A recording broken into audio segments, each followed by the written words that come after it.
right, son. We keep humping all night. We'll be in Dallas by morning. We're finally in Texas.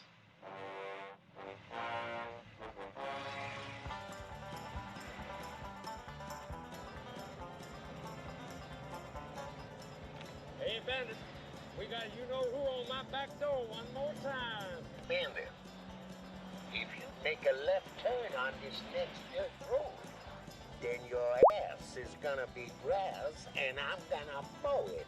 You ought to put some preparation H on your lips, Buford, because you're talking out of your you-know-what. This is the left, Bandit. Now you gonna take that challenge or not? Come on, fat boy. Yeah. Snowman, you keep on hooking it down the road. Old Buford thinks he's suckered me into something, but it ain't gonna happen. We're both going out into this desert, but only one of us is coming back. You hear that, Buford? Are you ready, Gaylord? We are ready with Charge Akimbo. Are you ready, Reggie? We are prepared for combat. And are you ready, Bandit? I was born ready, Lord S. Just take a little look up to your right. Now take a little look up to your left. Now take a look behind you. I'm about to crush your walnuts. About to get my walnuts out of here. Breaker 19, come on back. Let's hear your voice on the track.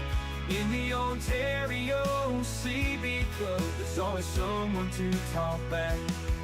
Through the winter snow or the summer's heat, we'll keep the airwaves alive. In our rolling homes on wheels, it's the friendships that thrive. Antennas high, touching the sky, signal strong as we pass by. The Ontario CB Club is where we belong, under the open sky.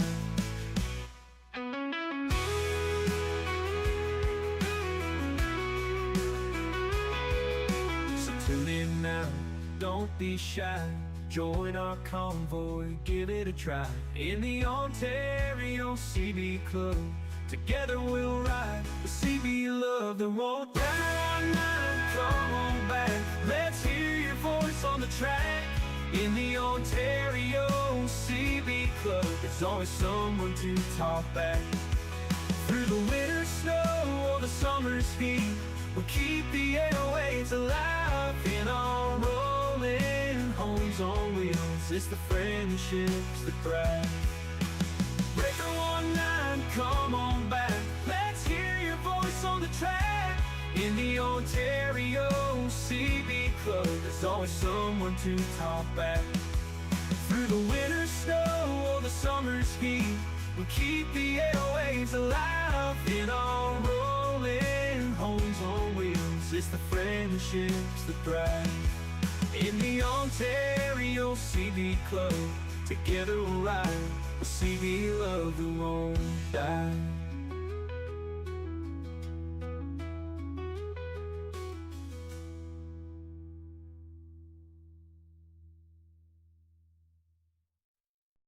All right, son. That's what it was, right in the arm. Hey everybody. All right, let me start this. Sorry for the delay. I hope everybody's doing okay. I'm just starting the stream here on Facebook. We are on Facebook and on YouTube at the same time. Thanks so much for joining. It's your host, Nick. It is Friday the 13th. Ay. Friday the 13th. I had a okay day. I can't complain at work. I hope you guys are doing okay. Let me see how many people we have on the chat over here. Cynic Root was the first one. Thanks, my friend, for coming. Guys, feel free to say hello on the chat so I can greet you with your first name. We do check-ins as well. We use the Zello app here. It's free to download, free to use. and you can download, make a quick profile, and come and join us and talk to us. We do have a telephone line. The number is 1289 799 7414. 799 7414. Let me send a mass email message to everybody so they can join the chat here. All right, good stuff. Thanks, everybody. So we're gonna start with check-ins from Zello. Don't forget, one person at a time. Okay, one person at a time. Quick chit chat, and then we move on to the next one. All right. Thanks, Bruce. Thanks for coming. You know what? I'll check you in on number one. How about that? Actually, no, I'll check in on number two because Scenic Roots on YouTube was the first one to check in. Bruce, I'll check you in number two. Thanks so much. Bruce is 492. 9 Oscar Charlie 492. And we have Paul. Paul, okay, no problem. Thanks for coming. I'll check you in as number 3. 9 Tango Charlie 256. From Edmonton, thank you so much. All right, guys, thanks for coming. Mark, I see you there. Thank you. Say hello. We do have a telephone line. 1289 799 7414. David, I see you there. You're on Zello too. All right, let's start with Zello. Let me hear who wants to be number 4. Let's see. 2 Oscar Charlie 280 Thomas. Good evening to the net. Don't have much to say. Did a little DX in the day. That's about it. Not much. About 10 minutes worth. Turn the radio off. Have a good night, everybody. I'll be listening. Matt, 3030, why do you checking in, Nick?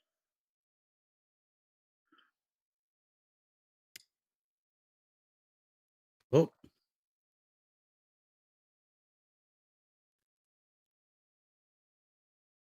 Don't hear nothing. Somebody keyed up, but I didn't hear nothing. Thomas, thanks so much. You're number 4. Thank you so much for coming. On number 5, we have Matt. 3030. Matt, you okay? Everything okay over there?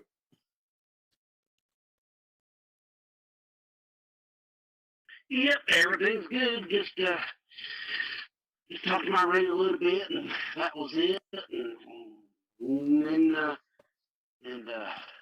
now I'm here on the net, and hopefully things will go right and everything. So back to you, Nick.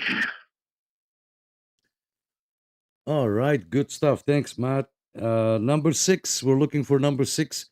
Was that Ari that keyed up? Ari, if that's you, keyed up again, because there was no voice coming in, just a dead key, dead carrier, whatever. You know what I'm saying? Dead key. No, not a dead key. I take it back. Yes, sir. You are absolutely correct. This is 9 Oscar Charlie 156 Erie in the town of Durham, and I keyed up with a mistake. I put my elbow on it. That's my mistake. Hey, careful where you put your elbow, okay? Careful where you put your elbow, because we don't want to hear you accidentally touch your device there with your elbow, like this, and then we can hear you in the room, what you guys are saying and what you guys are doing. All right, thanks, Ari. You're number 6. Let's jump into number 7 on Zello. Please.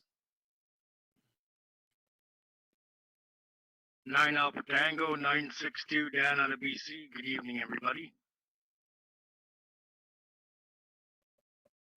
9 Oscar Charlie 552 Joe from Kitchener, Ontario. Good evening, all.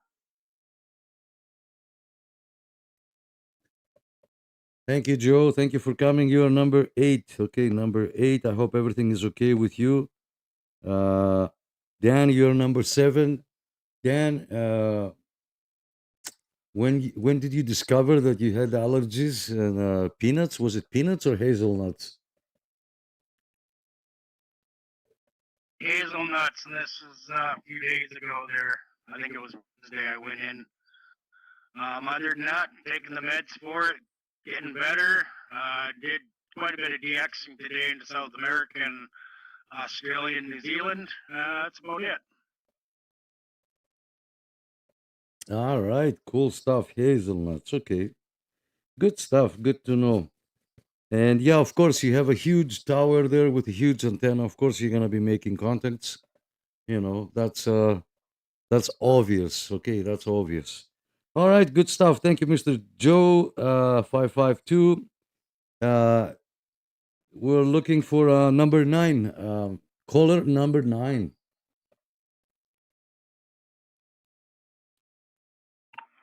Nine Oscar Charlie 551 Sam in Pedro. Just working on a radio, waiting for a part to come in for TRC 850 Navajo base. I'd like to get it working again. That's about it.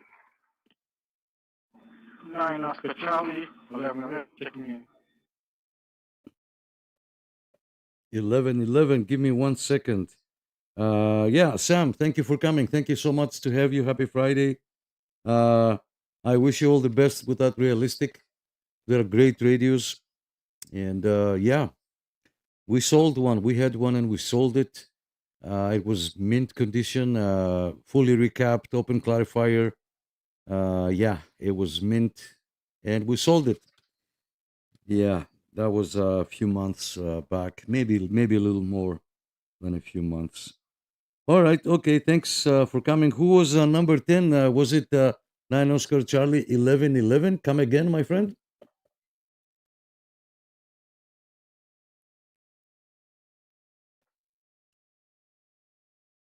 Dave 181, the birthday boy.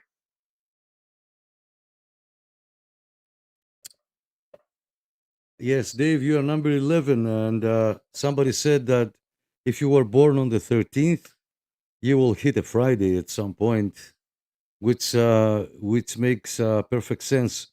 We do have also Tuesday. We consider Tuesday the 13th because Tuesday is the third day, kinda. So 313, you know, it's bad luck. Okay, well, thanks for coming. I saw you on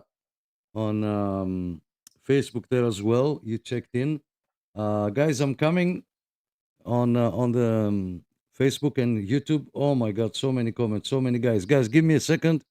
I am coming. Okay, I am coming to you in a second. We're looking for number 12. Who wants to be number 12? Go ahead, please. Hey, Cliff. Oscar Charlie 236 and then Oscar.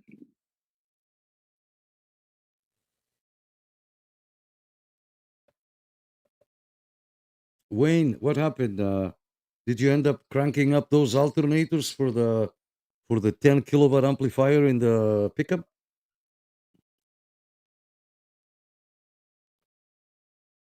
No, I haven't been in the truck in a couple of days. Recovering from another eye surgery, so probably won't even bother with the pickup truck tomorrow. No extra alternator spinning. All right. Okay, I didn't know. Okay, no problemos. Get well soon. Get well soon. I'm not asking if it is the left or the right. It doesn't matter. As long as you're gonna be okay, and you can find your way on the radio and start making contacts. Good stuff. Let me say hello real quick to Adam. Adam, ooh, you came here 1975. Adam, guess what? I'll check you in at number 13, my friend. Number 13. We have Cliff. Cliff is watching on YouTube and he's 9 Oscar Charlie 965. Thank you so much, Cliff. I know you're watching. UDX 404 Misfit. Yes, sir. Thank you for coming. Happy Friday. Let me check you in here on number 15 on the check-ins list. Good stuff. Good stuff. Scenic Roots, yes, you're number one. And Owen Sound, cool, cool, very cool, my friend. Thank you so much for coming. You are number one. Well, I can assign you a call sign. If you have Facebook, check in on Facebook, the same name, Ontario CB Radio Club. And on the top section there is a under the featured posts. Or if you don't have Facebook, just give me a number. I'll see if it's available, and then I can assign it to you, and you can start using it as 9 Oscar Charlie. Yeah, I know people like to be all over. We're keeping it Canadian, okay? We're keeping it Canadian.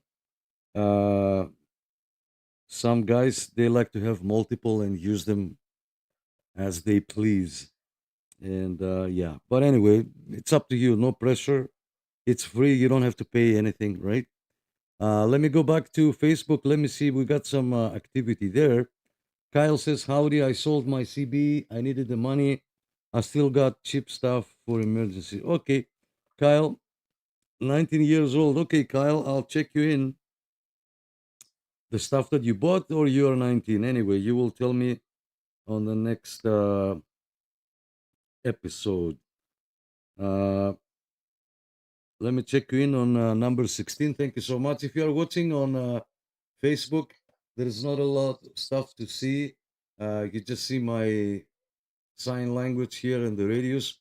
If you go on to YouTube, you can see my face. You can see the radios and other stuff that's playing over there.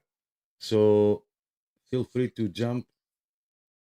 We do have a telephone line if you want to call, and I can get you on the air. Remember, like back in the day, you used to call the radio station. That number is 1289 799 7414. I know, again, here on Facebook, it's just boring. You just look at the radios. You can jump into YouTube. We are streaming in both platforms, and there is many more things to see over there. Let me say hello to our friend Mark. Mark is 207, 2 Oscar Charlie 207, and he's watching us from Buffalo. Thanks, Mark. Hadir, yes, my friend. Thank you for coming. I'll check you in number 18. Okay, number 18. Go ahead and check out YouTube, and you can see my face and everything. Rick, I want to say hello to Rick. Hi, Rick. You are number 19. Okay, number 19. Thanks so much. I'm just gonna check you in here. All right. What else? What else? What else? Spawny. Spawny is here. I'll check you in on number 20. Okay, Spawny. Thanks, guys. Thank you all for being here. You are number 20. And guys on Zello, get ready. We're looking for number 21. Okay, number 21. The fear is now gone now that you are here. All right, good stuff. Thanks, guys. Let me see here. I don't want to miss anybody. Rick, what was the reply about? I forgot. I'm sorry. I'm so sorry. Not the time now. We're streaming live. Ken, thank you so much. I'll check you in the number 21. Ken is watching from Campo Fort, Ontario. Hi, Ed. Thanks, guys, for watching here. You can only see my hand waving and you know, the radios. If you jump on YouTube, you can see the whole thing. Ed, thanks so much. I'll check you in on number 22. Okay. Thank you so much. We are streaming in 2 platforms, and we are on YouTube as well. And we do have a telephone line that you can call, and I can get you on the air. And the number is here, is on the chat, 1289 799 7414. So if you are on YouTube, you can see more stuff there. All right, looking for number 23. Number 23 on Zello, please. Get ready, set, go.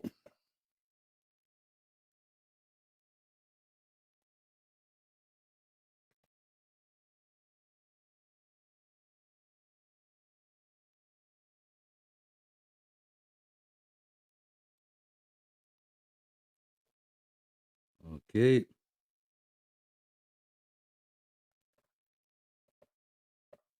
All right. If you are new to this, guys, we just ask for first name and location. Okay. First name and location, and come in, join, say hello. And as I said, we do have a telephone line that you can call, and I can get you on the air. And we're gonna make this change now. Give me 1 second. If I can find this and this. All right, so you can watch the latest Hamfest 2026 in Niagara Falls area. That's why I'm saying if you want to jump on Facebook, on YouTube, there is more things to see over there. All right, who else would like to say hello? Please go ahead.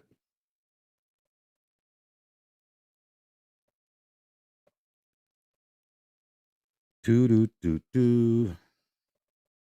9 Oscar Charlie, 933, Saskatchewan, Canada. Kevin?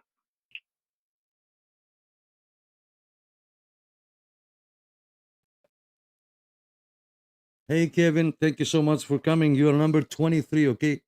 Number 23 on the check-ins list.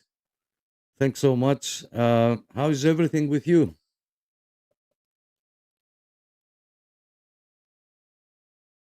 We had a nice sunshiny day today, and not a whole lot of conditions on the radio, but it picked up a little bit towards evening here.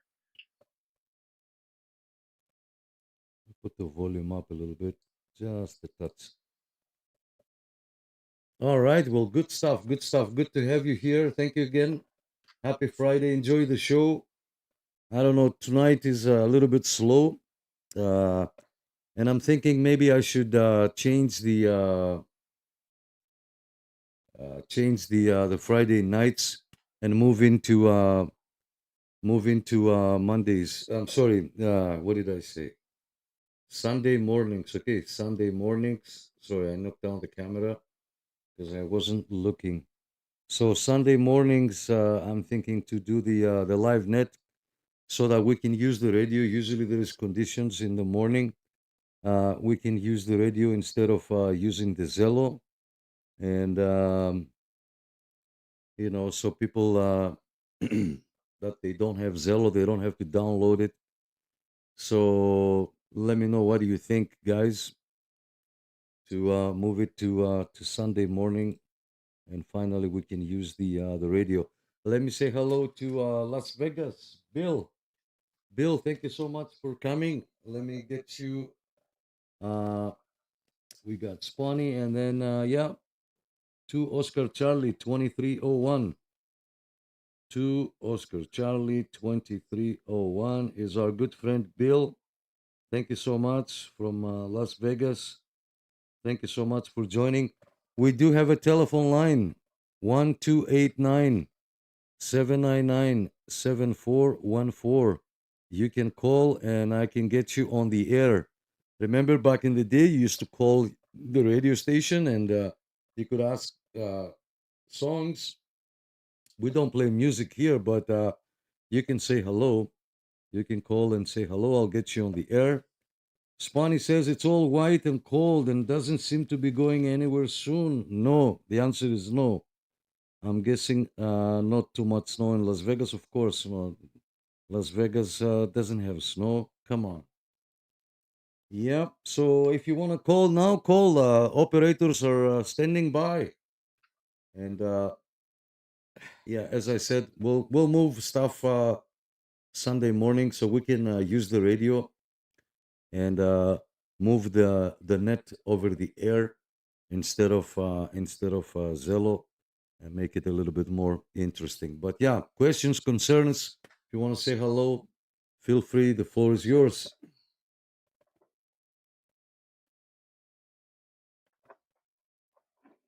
452, Tim and Lindsay.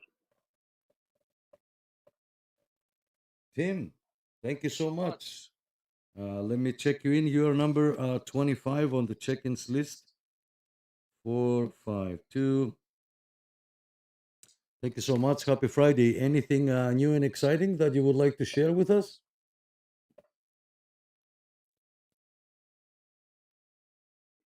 Not too much. Just spending the week building a bathroom in my basement, and that's about it. I guess this will be my last one, though, because I wouldn't do Sunday mornings. I'm sleeping Sunday morning, and when I get up, I got a lot of family stuff to do, so even to get on the Facebook and just listen would be, that'd be out for me, so I guess this will be my last go around. Back to you, Nick.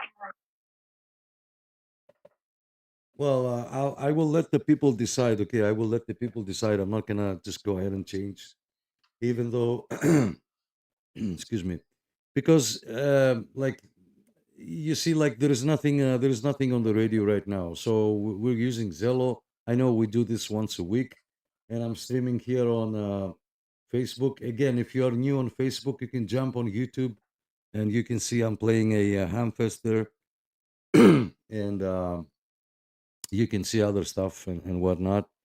It's totally different. But yeah, like it's winter, people, you will think people will stay in more and participate. But I don't know what's going on. Maybe it's not a good time. Maybe Sunday morning when people go on the air, I guess, or around noon. We will see. We will see. Trapper says my new snowblower and lawn mower. Where did you see that, Trapper? Thanks so much for coming. I'll check you in on number. What number are we now? 26. Number 26, Mr. Trapper. I'll check you in. Thank you for coming. Yeah. So we're watching videos from the Hamfest, the last Hamfest the first Hamfest of 2026, which was in Niagara Peninsula. Tim, I don't know if you saw the video or if you were there, but I was there. It was minus 35. It was crazy cold, but I was there to making the video. All right. Hi, Mr. Jeff. Yes.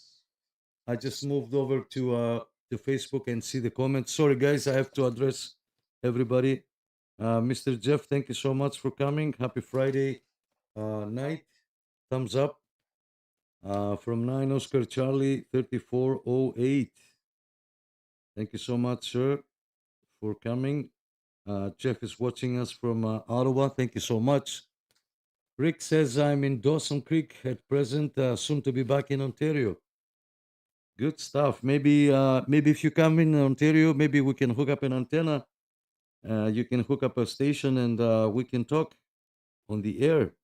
Depends on where you are gonna be on, like in Ontario. Let me say hello to James. James is 421 and he's in Toronto. Thank you, James. Thumbs up. You know about the stream. Guys, we do have a telephone line. If you want to call, I can get you on the air. The number is 1289 799 7414. 799 7414. And I'll pass it on back to Zello. If you guys want to say hello, please feel free to do so. And don't forget, if you're watching here on Facebook, you just see my thumbs up. We are streaming on YouTube at the same time. Way more things to see over there. Thank you.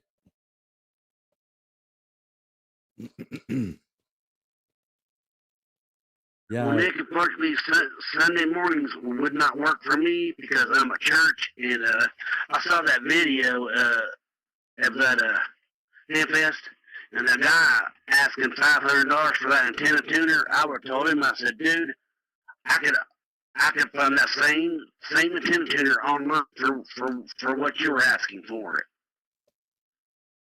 Yeah, Rick, I don't know if we can talk on the air from Belleville area. Yes, Matt, I will agree with you. And thank you for watching that video. I will agree with you. It was a little bit expensive. It was a little bit expensive, to be honest. Yeah, it does 500 watts and it tells you everything, but at the end of the day, uh, it's not equivalent to an LDG 100 or the other LDGs, obviously, because it has a big LCD screen and whatnot. But yeah, so Rick says 2000 watts. If you have 2000 watts, good for you. I don't. Whatever my radios do, and I don't know how long have you been following. I have many radios, so every week I try to change and show like different radios. But none of my radios does 2 kilowatts. But then, good. You might be able to talk to my good friend Bill, 158. He's on the kilowatt range. All right, good stuff. Thanks, Matt. Anybody else, guys? Questions, concerns? Let me hear you.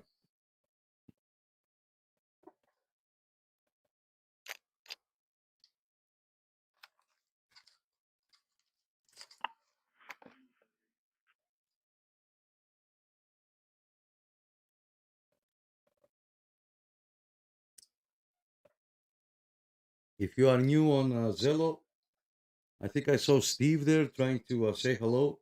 Steve, you have to press and hold the PTT button. If you want, I can explain real quick how to use the PTT lock, like I do. I will touch the screen, speak for a minute, 2 minutes, 3 minutes, say what I have to say, and then I touch the screen and I let go. If you want, I can show you that, or if you want, you can try again and say hello. Over.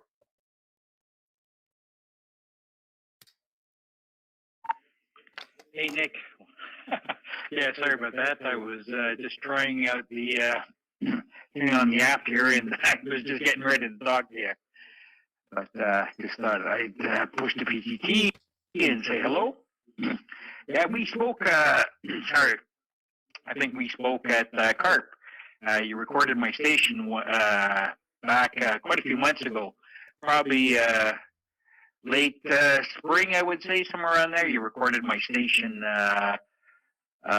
one night with Yesu 101 MP, and you recorded it one night, and we spoke at the CARP flea market. I was selling some stuff there at the same time. We talked. We pulled up in the parking lot. So yeah. You know what? It's really good that you're doing these videos. You're a trooper. Definitely a trooper. Doing this over quite some time now, and putting out the videos constantly, and doing this net the same thing. So give it time, Nick. It's a slow night. More people.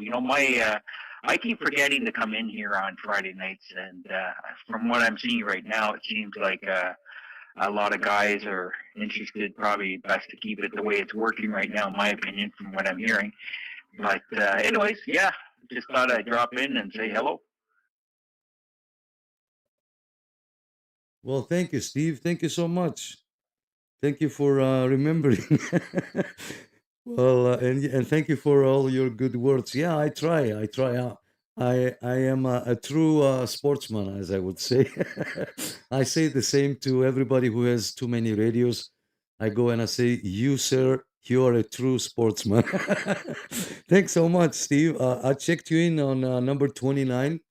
It's good to have you here. Yeah, it was minus 30 something that Saturday, and I went, and yeah, it was okay. The outcome was okay, like a lot of people, and trying to. I don't know if I gave you my call sign. I'm a ham operator too. I just use the CB radio as a facade so that I can confuse people and see who's saying, he's a CB guy. Forget about him. I just want to see the reaction. Yeah, and anyway, but so far we're doing okay. Everybody's passing the test. I make more and more friends, and I tell everybody my call sign and whatnot. And yeah, Thank you, Steve. Anything else, please feel free. And yeah, I think I'm gonna keep it on Friday nights. I know. I just thinking maybe people might be busy or people might be bored because we are a radio group and we tell them, oh, download this app so you can talk to us. I wish we were on 80 meters and we can do a live net there on 80 meters, and there's no distance issue there. Like wherever you are in Ontario, we will talk on the air, right? But we do what we can with what we have.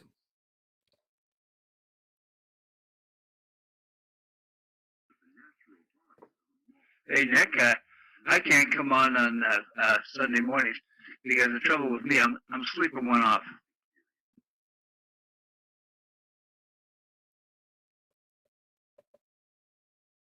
Yeah, I figured that. And I'll send Adam.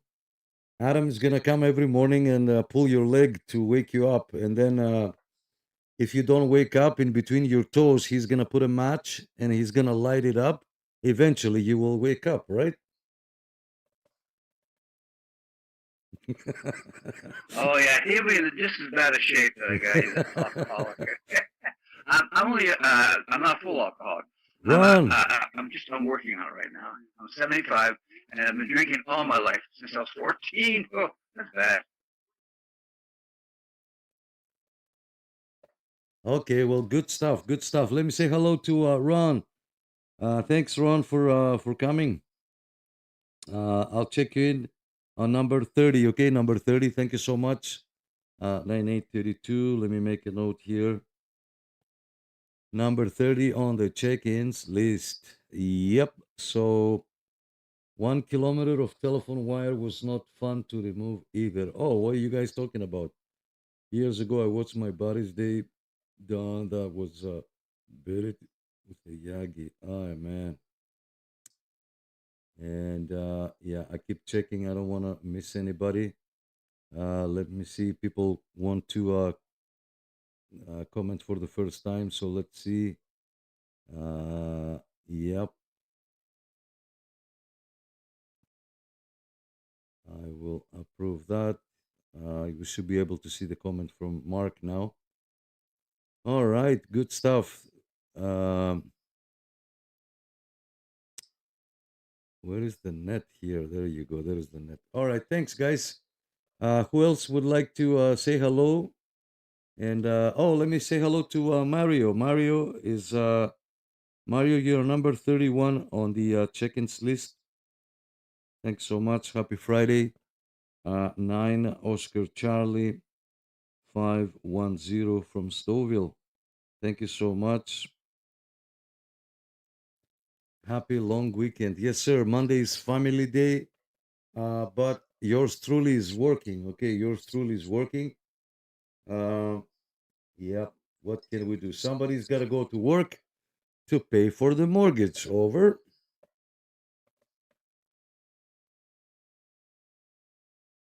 Everybody out there in CB Wonderland, it's Transcan Radio 5322 in the beaches. Rob's the name, and I'm still tuning the antenna. I got it down to a 1.6 on 40 and a 1.5, 1. Good question, Spawny. On channel 1. But it's got to get up a little higher. It's right. But where I'm situated, I got the hydro wires to battle with. I'm a little nervous about putting it up by myself.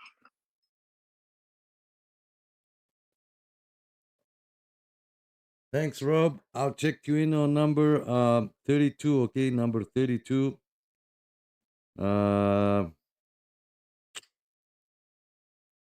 You can. I don't know how are you tuning. Spawny says every weekend is long weekend for you. Good job, Spawny. Good job. Rob, you can adjust. I don't know how you're adjusting the SWR, but because it's a dipole, if I saw correct, I'm not sure. Is that a dipole or a vertical antenna or horizontally? So anyway, you can adjust the angle. You can use it as a V configuration, either inverted V or regular V. and you can adjust the angle, and you can play with the SWR like that. But yeah, what kind of antenna was that? I forgot. Was that a vertical or a dipole?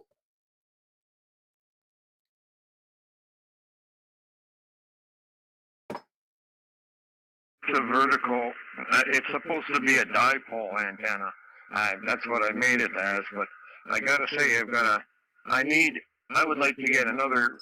I gotta get another cable. I mean, I like to stuff it in the tree in front of my house there. But I put 70 feet there, up into the tree there, and the distance. I don't have the antenna cable I've got is not long enough. Okay, well, you can make an extension. You can buy some coax, another 10, 20 feet, whatever, and make an extension and put like a connector to connector, coupler, boom, boom, boom. Bada boom, bada bing, right? That's the ticket, man. I got one of those too, so I might try that. But I'd like to look for a nice one single piece. When you go and couple them together, that's just an area where you lose signal. Yeah, we talked about that before, but some is better than none. And you are always on the none. None, none, none. I know you're a perfectionist. You must be a Capricorn. Even though we are a radio show, we do know a little bit about, zodiacs and. I'm joking. So, so yeah, do what you have to do, my friend. You seem to be a perfectionist, and I'm worried that I care about you. I care about you. That's why I'm saying all these things, because you're stressing out and you're going above and beyond, and then at the end of the day, you won't know how far this thing is gonna go, and you're spending all this time fixing little minor details when you don't have the big picture. Do the antenna up there right now with an extension, with a coupler, yes, and there's nothing wrong with using an extension on the coax. Just put it up there. See how you're gonna set it up. See how far it goes. Maybe it's not long enough, and you need to put it somewhere else, or whatever. And then you play with the details. Remember, this is a commando antenna. It's a quick in and out. So that's what I'm saying. Some is better than none, right? But I saw that video when you made one, and man, it was just.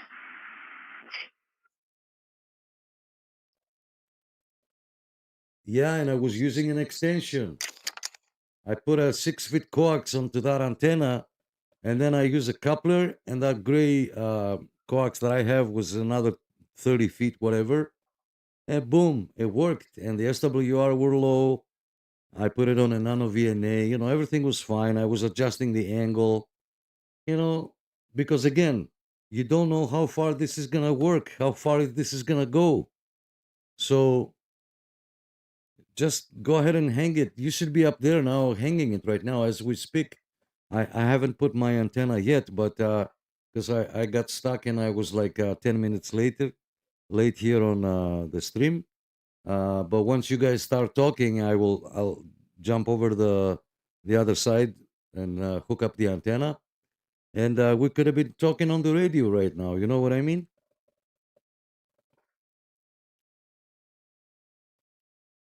Hey, is there any talking about couplers and adding extension coaxes? You don't get any loss with that. There's videos online. A lot of ham guys have done it to prove people. You can put 37 couplers all in a row and you'll get zero loss out of the coax. Exactly. Thank you. Let me say hello to I'd say I'm looking the for an Punisher. extension because I want to put it in the tree in front of my house. I just don't have that reach just yet. Because if I put it in the tree, boom, I'll leave it in the tree, and it'll just be a matter of running a coax out there to tighten it up, and away we go. Long Island, New York. I know. Thank you so much for coming. I checked you in on number 33, CB Punisher.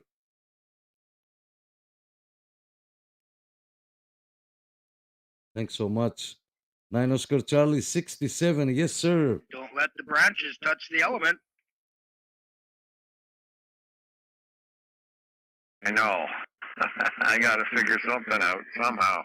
But until then, Thanks I so don't know what much. to do. I think I might even look at plastic tubing, like PVC plastic pipe, and paint it brown or black. Black PCV pipe, no one will see it.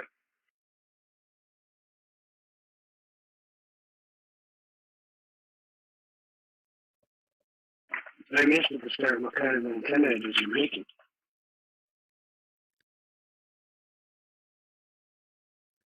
The 14 gauge wire and an SO 239 connector. The piece that comes out of the back of the radio, that jack, that's what I'm using. He's trying to make a dipole, a horizontal dipole that he can use vertical as well. But I know he's hanging around with Dan a lot, Dan962, and Dan is very picky about details and stuff, and like he's missing the fun, he's missing the fun. You should be out on the air now.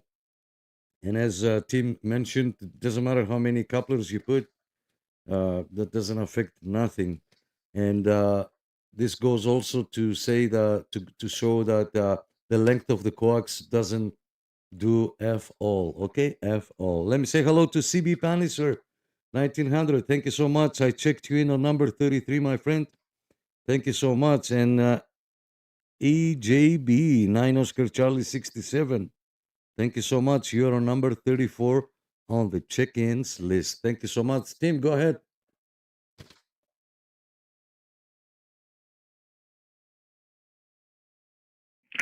Niner Romeo Charlie 5711, Ryan, Strathcona County, Alberta. Can I get a late check-in?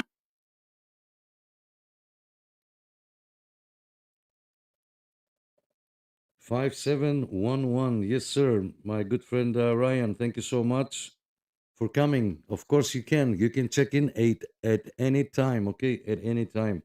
You are number 35 on the check-ins list. And yeah, we are live. Thank you for coming, Ryan.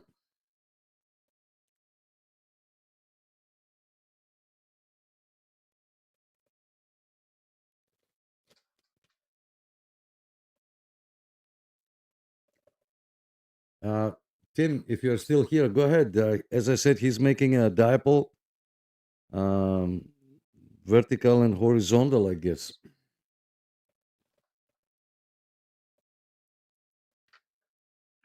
Oh, okay. Yeah, that dreaded SO239 wire.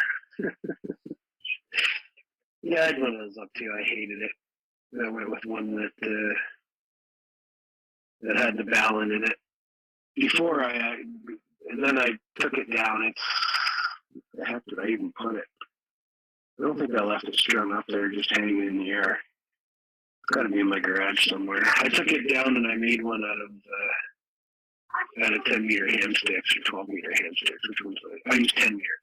I used 10-meter ham sticks and I made one that way. Now it's attached to my rotor up there so I can rotate it. Yeah, I never liked or had much luck with that SO239, just running wire off of it. Never found it worked that great at all.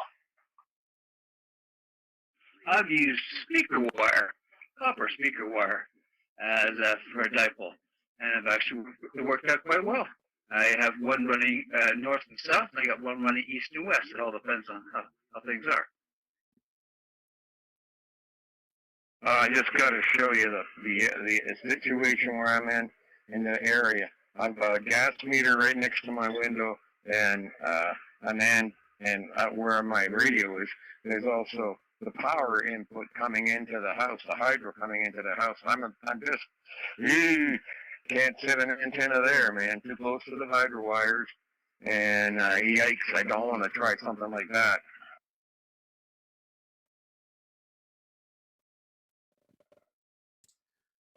Well, you can set one up as an inverted V. That works quite well. And also, what you can do, Rob, is crimp the the one side of the 14 gauge wire, wrap it around the hydro line, and then the other side of the of, I don't know, man. I don't know. I know it's a tough spot. It's a tough spot. You have to use that tree that you have outside. Use it as an inverted V for now. Again, adjusting the angle of the V, you can adjust the SWR. But you have to try. Like when you measure the coax, how long of a coax did you buy? It wasn't enough. Like, were you planning to put it where you took the picture and leave the antenna there, 4 feet off the ground? That's what you were measuring the coax for? Yeah, a little hydro That's about it. every yeah. day But I'm going to have to get another length of it. keeps Yeah. the doctor I'll get away. another length at the end of the month, or as soon as I find one. As soon as I find a good length of coax, I'm going to get it done. And I'll put that coupler. And I got a coupler. I got it from Timu, eh? And I got a lot of stuff from Timu. I mean, I got the coax. I got the coax adapter for my walkie-talkie too, from them. You can't find those anywhere.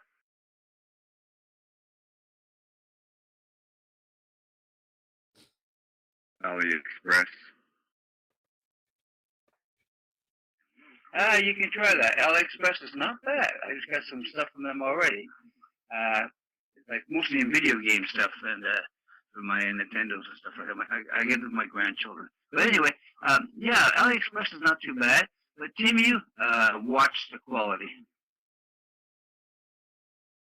I would say once you put those couplers on the PL259s, get yourself some self-sealing silicone tape. Stuff looks amazing for coax. My stuff's been out there for 10 years now. I haven't had any water in the coax or any issues. I'll go now tomorrow. I'm going to, so I should have just kept my mouth shut. But yeah, that self-sealing tape is amazing for wrapping coax. Nice.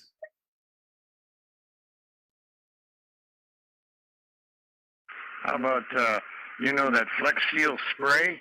You ever try that? That's a sealant. No, the stuff I like about the Yeah, self-sealing lots stuff of is new if you radios end up are wanting to take coming the up. coaxes Yeah. apart or have to, you just put a little slit down it and it opens right up. It sticks to itself, but it doesn't really stick to anything else, but it seals right around the coax and connectors, the whole 9 yards. Stuff is amazing. Get some of that.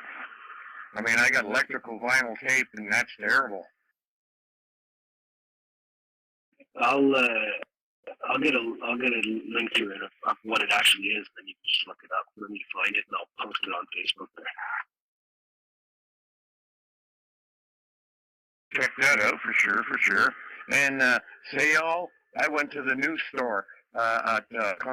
It's even closer. The closest they got one at Victoria Park and Consumers Road. That's really close. And man, is it ever big! It's the size of a gymnasium, I swear. And I mean, it's like, wow! I get in there. I go in there and I think I'll be just in and out, and hours will go by.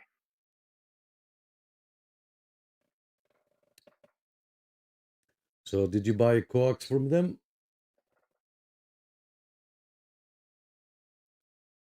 Seeing him, I was trying to get in. I was only in it for a short time. I got to try looking. I might go up there again. It's convenient. See if I get some coax cable, CB cable from them. I didn't see any there in that location. Maybe I'll try the other location at Woodbine there in Markham there. Why don't you call the people and ask instead of traveling around? Excuse to get out of the house. It is. I should give them a call and ask. That's true. That's Thank being you, smarter, CB Punisher. yeah. Thank Let you. your fingers do the walking. Thanks so much. We are trying. We are trying. Yep. Okay, well, whatever works. Spawny says, I like liquid electrical tape, but don't let it freeze. Yeah, I guess. Again, this is if you're doing something permanent, he's making a on the go commando antenna. He's gonna leave it on the tree. Fine, yeah. If you can leave it there forever, or for as long as it takes, yeah, go ahead. You might want to protect your investment, whether that's the coax or the radio that you're using. But the what bothers me is that he's wasting time on little details and minor details and minor details, and he's not getting out. You know, go out there. It doesn't matter if a little water goes in now. If it's raining tonight, let's say, just go out there, key up, and see how people can hear you, right? And then if water goes in, put it back inside, whatever, and let it dry. And then next week it will be fine. If you do that only on weekends. Let me say hello to Cody. Cody Ben Hur, you are number 36. I was gonna say, Cody, you are not the father, but you are number 36. Thanks so much on the 36 on the check-ins list. Happy Friday. And thank you for stopping by. All right. Who else wants to say something? Go ahead. Hi, Nick. How's it going? Larry, you let me go alone to that Hamfest and I catch a cold. And I was sick the next day. I couldn't go to work. I'll check you in a number 37, Larry. Thanks for coming. What's new and exciting? How's I forgot his name. How's Mike? Oh man, my mind is all over the place. Well, not bad. I talked to him about a week ago. He's, you know, still the radio world's not that busy out there, but Joseph. Anyway, he's doing all right. Yeah, you should have stayed away from that guy to give you the cold. That's for sure. So you almost better now. Oh yeah, I'm much better. Hi Joseph, I'll check you in a number 38. Okay, number 38 on the check-ins list. Yeah, Larry, I'm good now, but I came home late because I had to do some shopping, and then the next morning I tried to get up, and my whole body hurts, and it was like because I had that virus one time, and I couldn't believe that that virus existed, so I got it one time, and for 2 weeks I would lie down on the couch no matter which side, and my whole bones, like the whole thing, I felt like hurting, like deep inside, like it was crazy stuff.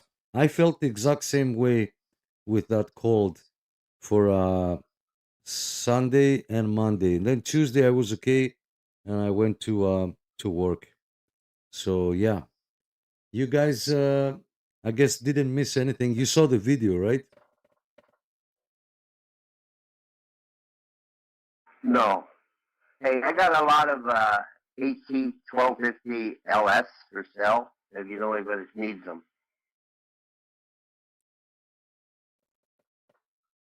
Yeah, send me a message. Mike has my number. These are yours or Mike's? No, they're all mine. I got about 40 of them, probably. Yeah, send me the info. Mike has my number. Tell Mike to give you my number, and I can post it on the group. Maybe the guys want some. I don't know. We can definitely find out. Joseph says the cold lasted 4 days. Yeah, almost me too. Almost 4 days. Yeah, so shoot me a message and I'll post it on the group for the guys to see. And we'll. Oh, Rick says make sure the coupler has a waterproof heat shrink. Lance, let me say hello. Sorry, guys, I'm jumping from one topic to another. My apologies, but I have to address everybody that's joining. Thank you, Lance. Thank you so much. Happy Friday. If you are watching here, you can only see the radios. If you're on YouTube, you can see the Hamfest. There was a Hamfest February last Saturday. So I made a video about that. So Lance is a 9 Oscar Charlie 540. Thanks so much, Lance from Sutton, Ontario. Yes, sir. Happy Friday. Glenn, 9 Oscar Charlie 915. Let me say hello to our good friend Glenn. Thank you so much. You are number 40. Glenn, thank you so much. From Dunville, Ontario. Dunville, yes, sir. All right, great to have you guys here. Thank you so much. Who else? William, let me say hello to our friend William. William, you're number 41 on the check-ins list. Thank you so much. You are a regular now, and it's always a pleasure to have you. Thank you so much. And Cody, of course. William, you are number 41 on the check-ins list. Back to you guys on Zello. Go ahead. Sorry if I talk too much. I have to say hello to everybody.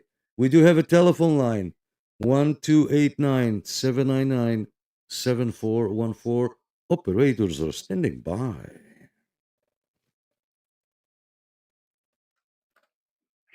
Just want to correct myself. It's silicone self-fusing tape that fuses to itself. It's, for doing coax connectors, it's a lot better than the self-sealing shrink tube for sure, because that stuff, when you got to get into those connectors and you got to try to get that self-sealing, or the adhesive, we'll call it, heat shrink tube, it's a nightmare to get off. Yeah, self-fusion silicone tape. Wrap it nice and tight, stretch it right out, wrap it around, that thing will never leak. And then when you knead into it, it's just a quick little slice across it. The stuff peels right off and you can start fresh. Wow, that's a cool material. That is a cool material. Isn't there also a grease too you can put on your thing for electronics? It doesn't conduct electricity, but it seals out any moisture or water also. Yeah, like a silicone dielectric kind of stuff, but that'll eventually wear off. Dirt will stick to it. The self-fusing tape, man, that stuff is amazing. Like I said, I've used it for years. It's been on my coax out there for years, and I've never had a leak in the coax or the connectors or nothing. So, good stuff to use. Yeah, I've seen it. I had some before, and I've used it. I just can't remember, but it's been a while. But I know what you're talking about. I had some clear stuff like that. Yeah, man, the trick to it is just pull it really tight. When you're wrapping it, pull it and wrap it as tight almost to the point where it's going to break. The tighter you get it, the more it'll stretch out, stick to itself, and seal the area that you're trying to seal. Yeah, like I said, it's good stuff. You just got to know how to use it. The people that say it doesn't work are the people that just wrap it too loose. Like Teflon tape when you're doing plumbing. Teflon tape, plumber's tape, they call it. I think you could twist it, and you stretch it a little bit. It bonds to the connection. Yeah, same kind of deal. Yeah, a lot of people like my brother that tried using PTFE tape. He couldn't get it to work. Oh, it never works. It always leaks. Yeah, because you don't pull it.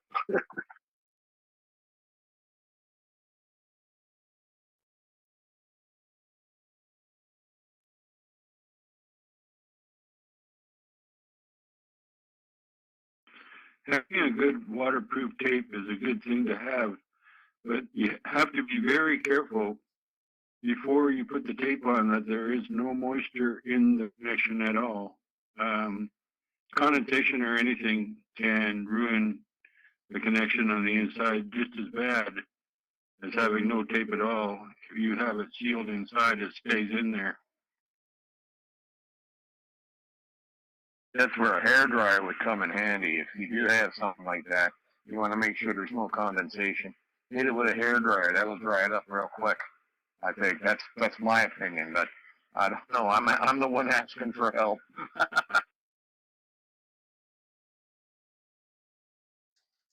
Yeah, but at least you're not giving up. You were almost at the point of giving up a couple weeks ago, and now you've got your antenna up and it's working. Use WD-40.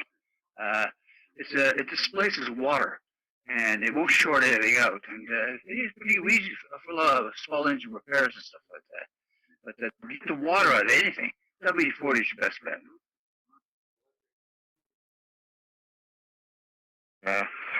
Handyman secret that Hank Hill he always carried in with him. He had his can of WD-40, and then he had his pocket can.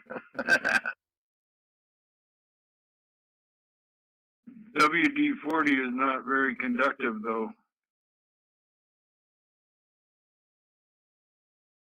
It's not conductive at all. It's mackerel oil. Yep, fish oil, mostly. Well, if you're using it for a connection, you're making a barrier, I would say, wouldn't you be? When I bought my first one of my walkie-talkies, the antenna was very stiff pulling it out, so I sprayed a rag, a little on a rag, not too much. A little is almost too much. You spray it on a rag, and you just wipe the antenna with a rag. That's all you need. It's just you don't have to douse the antenna, nothing. Just wipe it, spray it on a rag, wipe the antenna, and then there's no tightness in the antenna when you pull it out.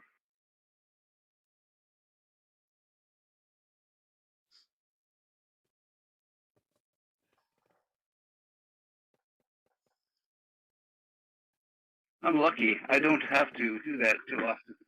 My walkie-talkie, sometimes in my bedroom, I hook it up to a main antenna. I got that crazy little connector that can do that. Steve. There I am talking 4 watts. It's a walkie-talkie 4 watts, and it's and I'm talking on a horizontal beam, beam. Sorry, guys. Let me say hello because the chat is coming and going.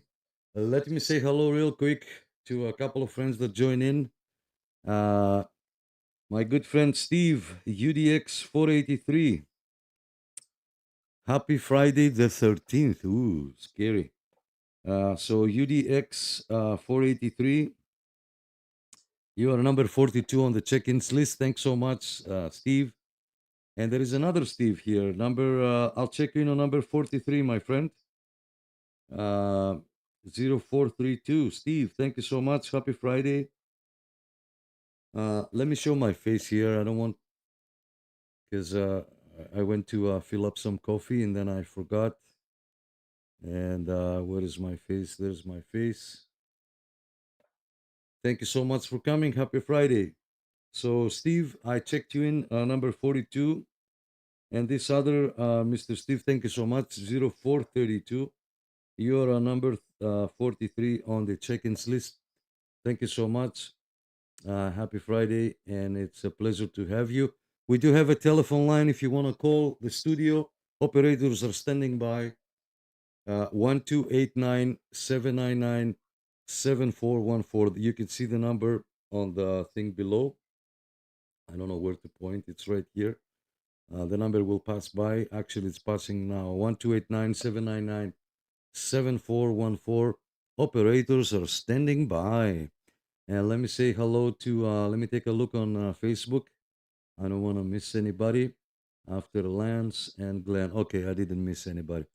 All right, back to you on Zello, guys. Continue the conversation. Sorry for the interruption.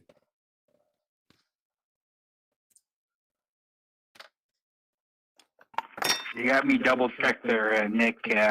Steve here. I think you had me checked in as number 29 a minute ago, and now you got me double checked just because I communicated over YouTube. Anyways, yeah, you gave me a number before. I think it was a guy Jim or something from Alberta or something like that. Gave me was a 90C number or something like that way back when. I'm not sure what the number was. So I should put that in. If it was Jim, it will be 9 Tango Charlie.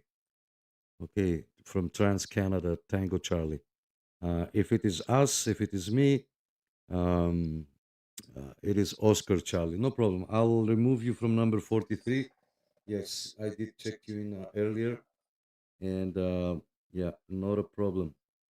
So did I give you a Oscar Charlie number? I can give you an Oscar Charlie number if you are on Facebook. You can take a look at the list or give me a number, and then I will see if it's not taken, and I can assign it to you. Yeah, give me 9 Oscar Charlie 432 if you can do that one. Careful, Nick. Tango Charlie is transcontinental. Earl Jim will be having a rollover. Knock. Yeah, I know. My mistake. Yeah, you have a bird.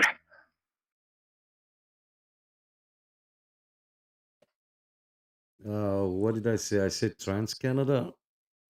My apologies. My apologies. Yeah. Anyway, so yeah, it's okay. You said 432. I will check on the list and see if 432 is available. I can probably do it in a second. Rick, see now, excuse me. Let me say hello to. Let me say hello to.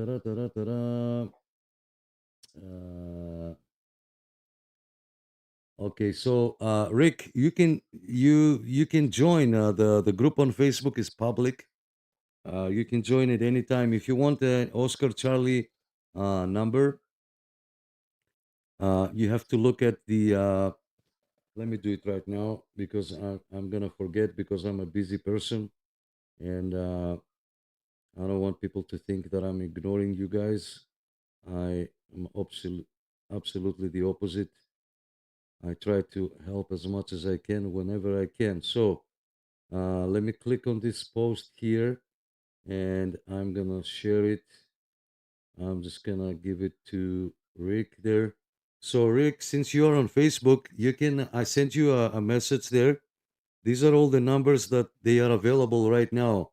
And to join, you just go up on the group and click on join. So it's not difficult. And yeah, so 432 is available. Yes, 432 is available. So Steve, I can give you the 9 Oscar Charlie 432, which is available. And I'm gonna say Steve. Yeah, so I can do that, Steve. I just checked, and 432 is available.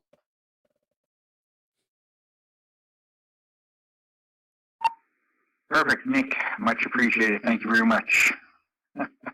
Yeah, I got mixed up there, but yeah, appreciate that doing that for me.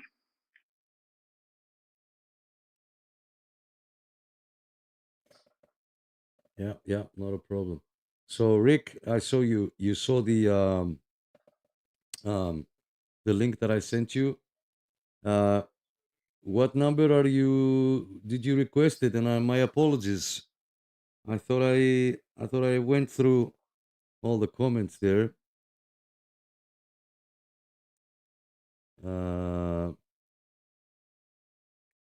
Sure, no problem. Joseph.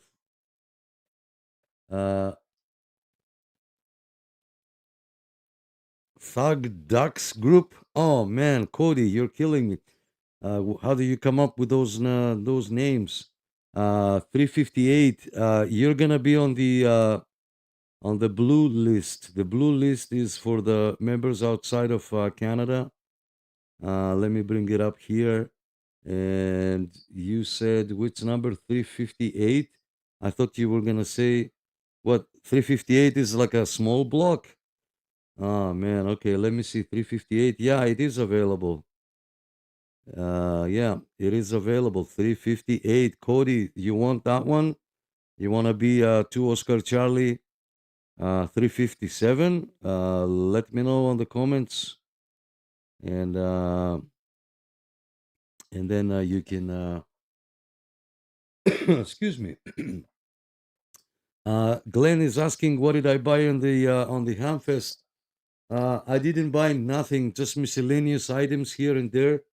The radios were very expensive. Okay, very, very expensive. And it's not the style that I like. I prefer knobs, not menu after menu after menu. Okay, Cody. So I will assign it to you. I'm gonna make a note under Steve here, and I'm gonna say Cody 2 Oscar Charlie 357 to assign it to my friend Cody. Okay, I will assign it. It's official. You can start using it. Oh, 357. Who said 357 for Ontario? That's yeah. So Cody, you can go ahead and use it. Okay, it's yours. I will update the list after. And let me see the 355. Let me check for 355. Just a minute. 355. Yes, 355 is available. 355 is available. So I'll need at least a first name, and yeah. So 355 is available. So yeah. Who asked me? I forgot. Scenic Route Suburban.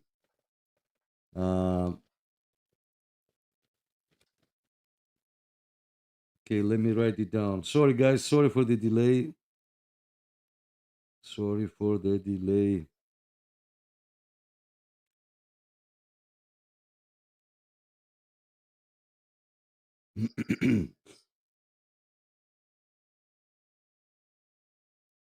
Nine Oscar Charlie 355.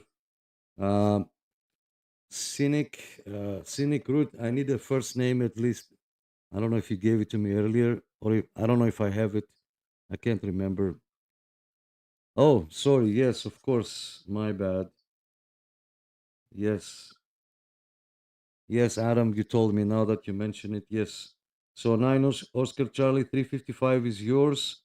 9 Oscar Charlie 2 Oscar Charlie 357 for Cody, and 9 Oscar Charlie 432 for my good friend Steve here. All right, good stuff. Sorry for the long transmission, guys. Go ahead, back to you.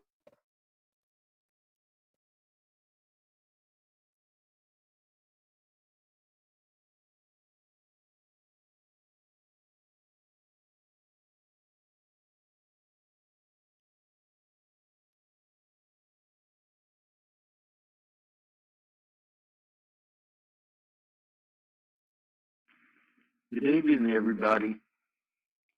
This is William down in Wilmington. 21 something. Anyway, they make a double-sided tape that I used to use back in the 90s. 3M made it, but 3M's really expensive to get that kind now. The kind that was white that kind of looked like marshmallow. But FTZ makes it, and you can pick up about 20 feet of it for less than $15. And it's an inch wide, and use it just like you would a tape, but it's about 1/8 of an inch thick, and it bonds and it'll seal and waterproof and do all that stuff for any kind of mechanical joint or your joint up near your gamma match or antenna and stuff like that. And they make heat shrink tubing that you can use if you heat it, put it on there and heat it up, it'll shrink to whatever the component is you're trying to waterproof. Yeah, the same type of heat shrink you used on submersible well pumps for the wires. Shrinks and it seals. I think there's some kind of glue in it.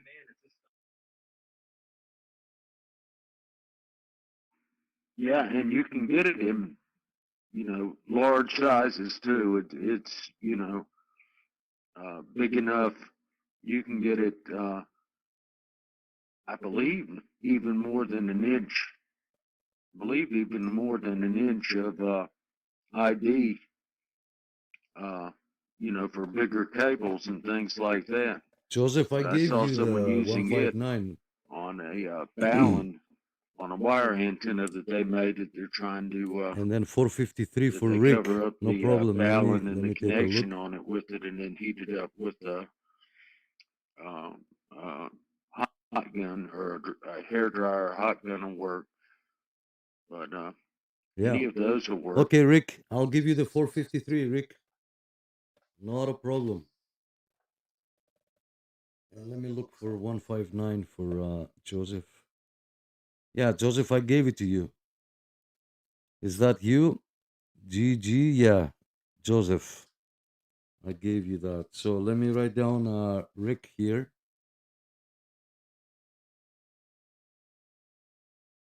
Where is Rick? I would have gotten into the room sooner. I tried coming in at 9 o'clock, and the room wasn't open yet, and I went to an auction sale and got me a really nice 45 amp MFJ power supply. So I'm getting there on getting a radio station set up down here. It'll be as soon as the weather breaks.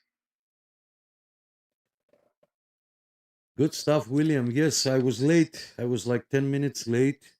And my apologies for that.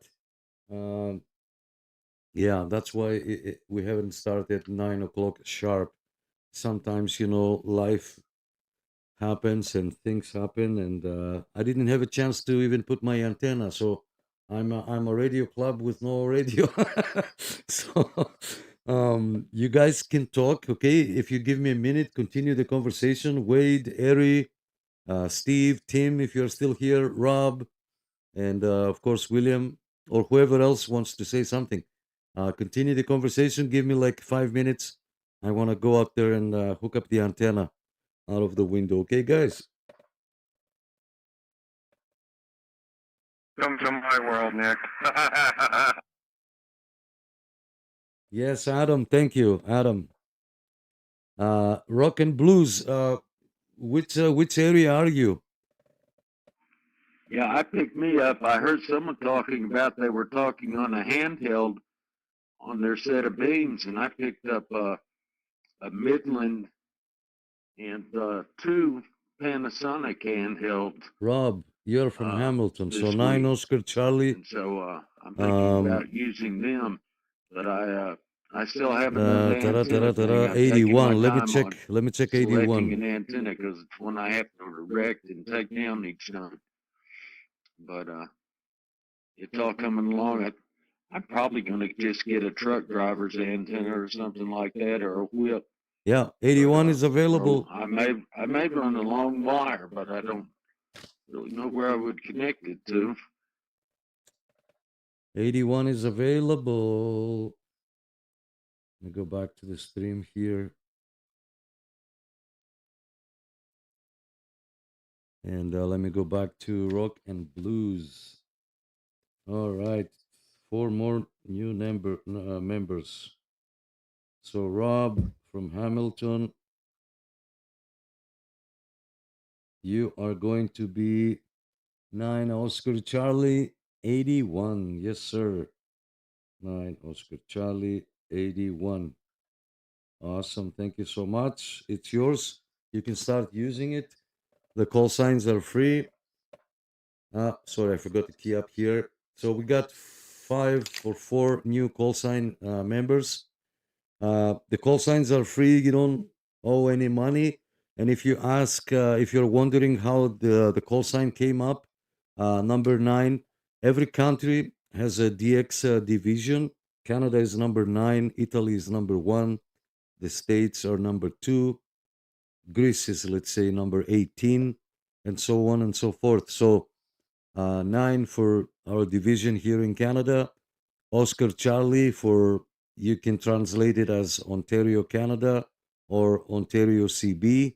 Okay, and then the number of your liking. And let me say hello to Mr. Bill. Mr. Bill, my apologies. I do not have the antenna out there. I'm gonna do it right now. I'll check you in on number 44, Mr. Bill. Thank you so much.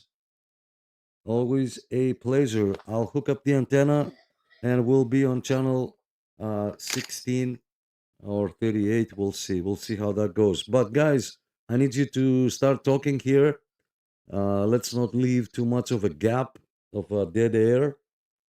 And yeah, if you continue the conversation, I can jump over to the window and start hooking up the antenna. Over.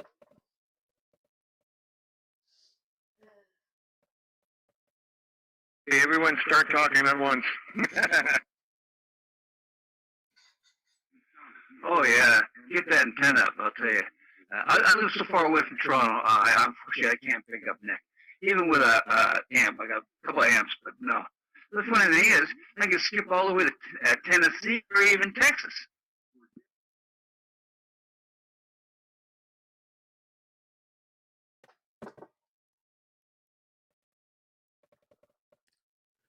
It's all about conditions. It's all about conditions. If you go on channel 38, you can probably hear my friend Mr. Bill, 158 Toronto, Canada. He's all over the GTA. This guy, he's the loudest and the proudest, and the station with the most vibration. Over.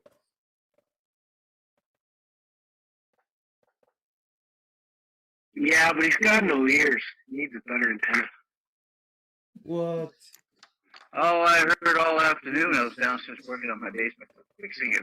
I put a new furnace in. The other one, died on me. So a brand new one too. I had to get another one. So I listened to Mr. 9 or Number 9 in Texas somewhere.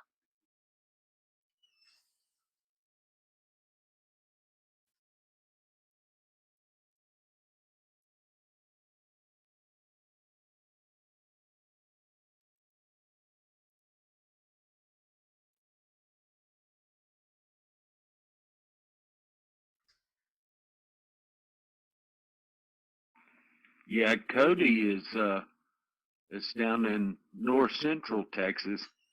He's got some really nice radio equipment. I hear him getting out there and talking Skip quite a bit, or see him on video gates. I hear he's going to be going up to the northeast corner sometime, New York or someplace up that way. Hope he has a safe trip. Weather has been not very nice up there. It's pretty bad. I went down to Pennsylvania for a short time, and I came back. It's no better there than it is over here. My drifts are, oh my God, I can't see over them. I have to move my car out on the highway a little bit, and then I can see any cars coming. But it's dangerous. Holy mackerel. But that's just the way it is up here until we'll have a little bit of warm spell coming. We have a snowstorm going on right now.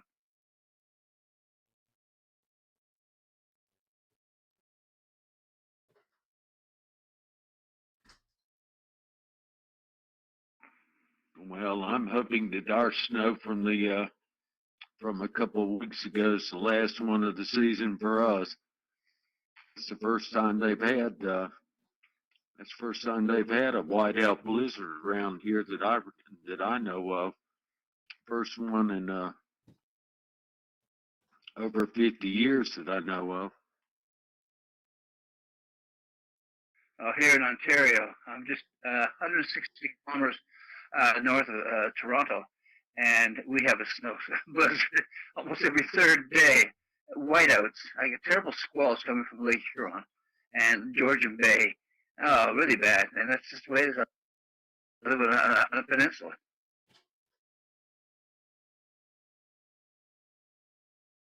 By Penetanguishene in there, eh? It's on the other side of Georgian Bay.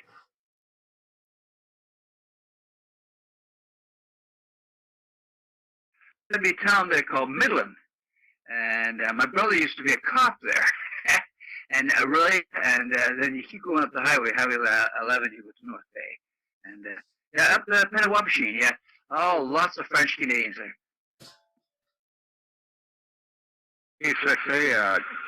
Especially from Timmins. Yeah. They got a stranger accent. I'm not used to that accent. You can tell the accent from Quebec and Acadia and New Brunswick. Totally different.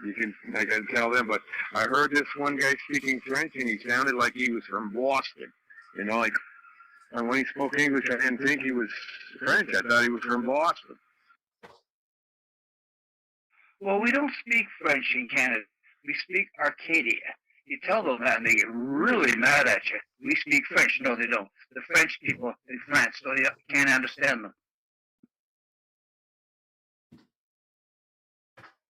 You go down to New Brunswick and call those people Quebecois, and you'll find yourself with concrete shoes going on a fishing trip in the Miramichi. Go down to Louisiana. The people speak French. They speak the real French down there, not the stuff they speak here, this baloney French. The French from Louisiana originated, they came from New Brunswick, Nova Scotia. The English pushed them down there. Actually, it was prisoners. they kind of get out of here and threw them away. Yeah, New Brunswick is not bad. Newfoundland, not too bad. It's when you get close to Montreal, that's when the problems happen. You go up to we go up to North Bay. We go to a little place called Powassan up there, and there's a bar up there. The guys from Toronto come up, and all they want to do is pick up the French girls, and they can't speak English with shit. Yeah, my mom was a French teacher, and she never did. And when we moved to Ontario, there was no way she was going to teach me French. I'd get picked on like crazy, but I wish she did, because I had a strange little gift. I watched a lot of TV when I was a kid, and I started impersonating TV personalities. The first one I started to do was Jethro Bodine of the Beverly Hillbillies. Now, if I could read and write French, I could talk. I would have gotten a job with Fox Network. Well, yeah, you probably could, but the French Canadians, they think they're speaking the proper French. So you have in schools here, they're called French immersion, which means they teach the kids all to do is speak the Canadian version of French, which is actually not truly French. It's if you watch the war movie, the Band of Brothers or something. Yeah, I think it was one of them. The guy says, "Oh, I learned all my French in Montreal," and the real Frenchman says, "No, that's not real French." He's absolutely correct.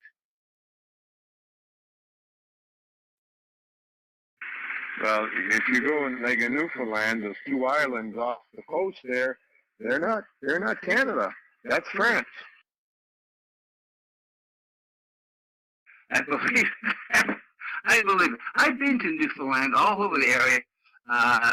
I went to Stevensville and way up, because I got a friend of mine living way up the northern part of Newfoundland. And we went through there by motorcycle, the whole area. I was on vacation for 4 weeks, and I thought, what the hell, I go down there. And I told them, I said, do you speak French, English, or more Canadian?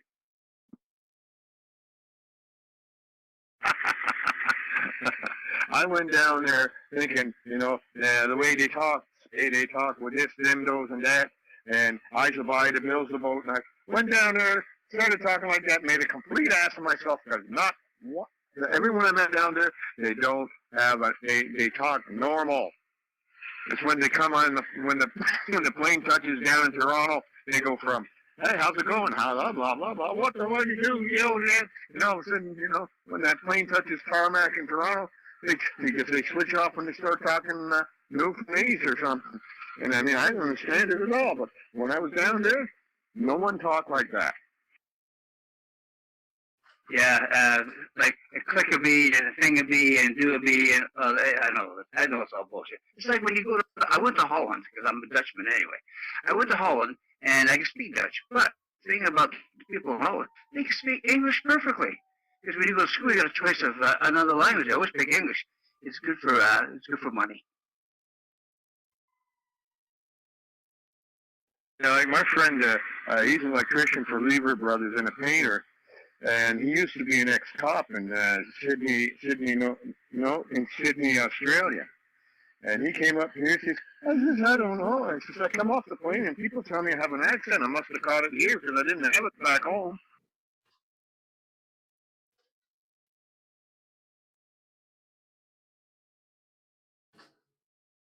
Yeah, I'm laughing my head up. That's a good one. Yeah, I know. That's how I learned a lot of radio too. Because I was going through Europe. I wanted to get a motorcycle, and I went all over England. I took the ferry across to France and all that area there, and I talked to a lot of people there, and they can speak English pretty good. Why are you guys fighting in Canada about French? And I said, because there's a certain little group there that just wants you to speak their Arcadia French, and they think it's the real McCoy. It's not, and they all laugh at me about that. Sure, I mean, even the locals around in New Brunswick, like you can tell they're from Kent County, and then there's from another county in Madawaska County, and they talk a little more funny, like oh, you're gonna meet me at 9. Okay, that means we're gonna see each other never, in never. That's French for 9, never, and you go to Madawaska, it's never. It's pronounced never. It's pronounced different from every locale. I mean, oh my gosh, it's really weird. Hardest was to understand the one from Gaspé Frenchman. I can't understand a damn word they're saying. Holy crap. The accent is so funny. Even the guys from Montreal that come by there, they, no good. Watch a Discovery Channel called these guys who go after alligators in Florida and Louisiana. And they brought a guy from Discovery Network from Montreal to speak to the French guys. They kicked him out and sent him home because no one understood a word he was saying. Oh yeah, and like I said, I was stuck at the bus stop in Montreal. I was taking a bus back to New Brunswick, and you hear these Jamaican guys from speaking French. Holy mackerel, man, the heavy accent like, oh my God, they butcher the French language just as bad as they butcher the English language, and it's the same with the Indian, and the Chinese, they say, and when they say bonjour, it sounds like they're saying bonsai. Yeah, about right too. Yeah, we get a few of them here trying to speak French to me, and I said, "Speak English." Oh, we know how to speak English. I said, "Speak English. You don't have to speak French here." They were told that everyone in Canada speaks French, but that's a true lie. Those people that run their communist country, they don't know any better. I said, just speak English. Everyone understands you, and everyone will be happy with you. Some of the words they screw up big time. Just, we can probably figure out what you're saying. Buddy, he's Italian, right? And his father, he spoke Italian, but he spoke English, but it was broken English. It was critically injured English. But hey, you know what? I could communicate with the guy. I had no problem communicating with the guy. But he was like, oh, you're he's from Bali, the province of Bali. Well, I worked at the Ford plant in Oakville for 40 years, and I had the United Nations I was working under. My God, there's so many. We had 5,000 people from every different country you can think of. After a while, you get to talk to them. You get to understand them after a while. There was one kid in high school. He had a hearing and the most vibration, yes, sir. And nobody talked to him. I talked to him, but he asked me this question. He said, "Hey, Rob, how come you understand what I'm saying? And I can talk to you, but I can't talk to anybody else." I told him that I have an Uncle Rob who can't hear at all. He's deaf and he's mute, but he reads lips. And he doesn't read that much. He doesn't read very well. But I communicate with him all the time. I make him laugh all the time. And I says, what's the point? I've got a lot of practice at it there. That's a good thing to do. Yeah, you were doing very well with a person like that. Some people are probably very nice and very nice people, but they can't communicate, and I guess it's a bit frustrating for them. He's a practical joker, though. Like in welding shop, he heated up my pliers, and I've got nice blisters on my hands. And he's giggling his ass off in the background. Well, I'll get you yet. I welded his pliers to the table.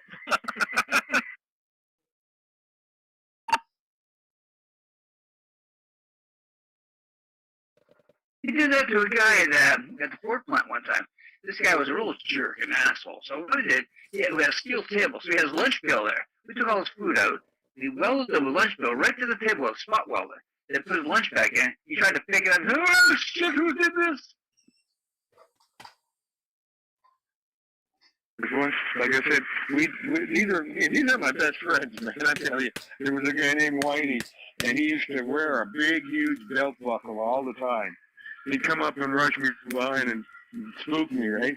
And I'm at the arc welder, so he rushed up against the table, and I tack welded his belt, his belt buckle to the table. He had to take his pants off. Should play some music. No, excuse me.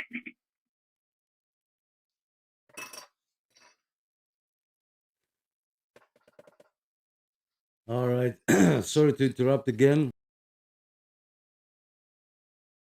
Being here, let me say hello to everybody for being here. I hooked up the antenna. We are ready to go. We do have a telephone line if you want to call, and I can get you on the air. The number is 1289-799-7414, and I can get you guys on the air, and you can say hello to us. Unfortunately, you cannot request a song because we don't play music, but we are here. We are open for business. All right, the antenna is up. Nice stories there from Rob and Ari. Spawny said good night, nap time for him. So Cody, I checked you in already. You checked in with your new call sign. Awesome, perfect.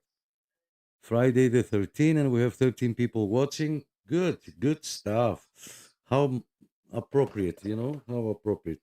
All right, thanks, guys. The time now is almost 11. If you are new to this, we do this every Friday night. We use the Zello app to talk to all of our members because we cannot do it on the radio. There's usually no conditions on 11 meters and on the CB band in general. So we cannot communicate on the air as much as we would love to. This is just once a week. We use this free app to talk to our members, and within our members, we have members from Ontario. We have members from the States, Europe, UK, you name it, we have it. And this is the only way to communicate with all of our members. So this app is free to download. You just download it. It's free to use. Just make a profile with your nickname, your first name, or whatever name you want to use, and search for channels. And you can search for Ontario CB Club, and you can come and find us. All right, so enough with the introductions. So we are back. Let me crank up the volume here. We are monitoring channel 16 lower side. Okay, channel 16 lower side. Rob, if you had the antenna app, maybe we could have tried to see if we can make a contact, but you want to fix all the details first. I don't blame you. You're a perfectionist. So 16 lower is quiet. I hear absolutely nothing. Okay, back to you guys on Zello. Let's continue the conversation. Thank you for being here.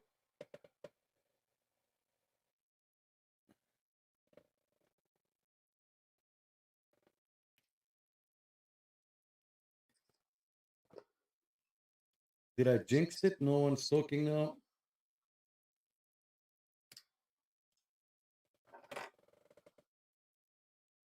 Hey, everybody went quiet again.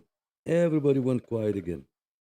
All right, let me go into the Facebook stream. We're streaming. Yes, have a good night there, Rick.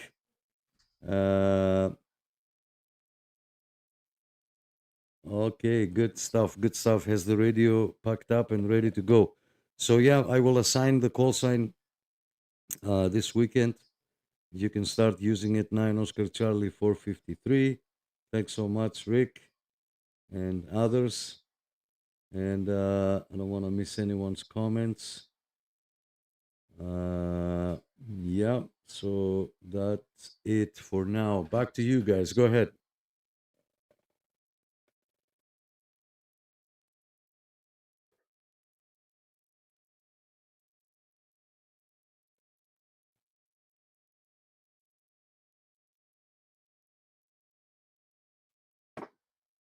Yeah, Nick, I'm going to be on. I'm on channel 16 lower side. I've been transmitting there. I don't know if you can hear me.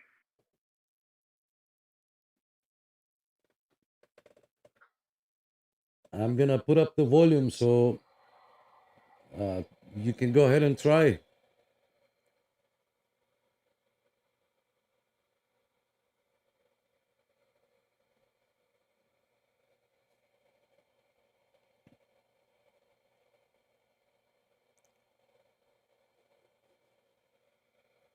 I don't think so.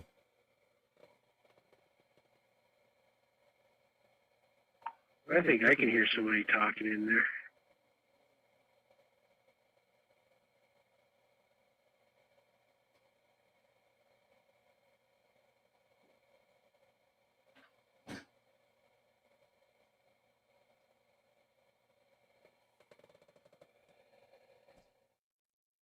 Yeah, if you have the radio on, go ahead. Yeah, try to see if you can make a contact, guys. Oh, sorry.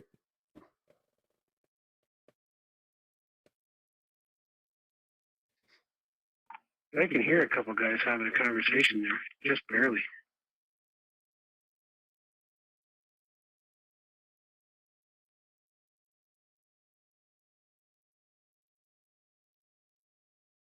At least I'm trying, okay, guys? Give me that break.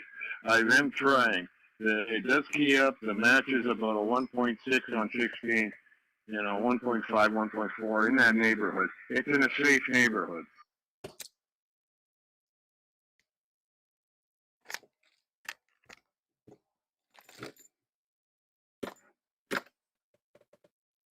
Yeah, let me see if I can hook up my mic. Those guys from your area there, Nick, that are talking?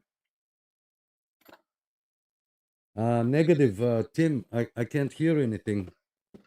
I cannot hear absolutely nothing. Zero. I'm just trying to hook up the mic so that I can transmit. Maybe Rob can hear me over there. Give me a second. I don't want to knock the cameras. I have 3 cameras in front of me. Yeah, I can hear guys talking way off in the distance, but I don't know. Maybe it's Skip. I know I should I have. can't really hear what they're saying. Like,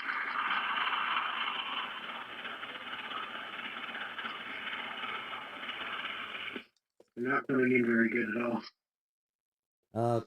Tim, try on AM. They might be on AM. Okay, try AM.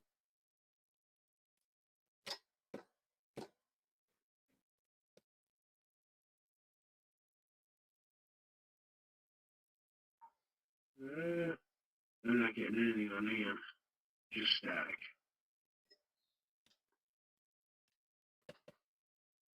All right, okay. I'm transmitting on lower side now. Lower side.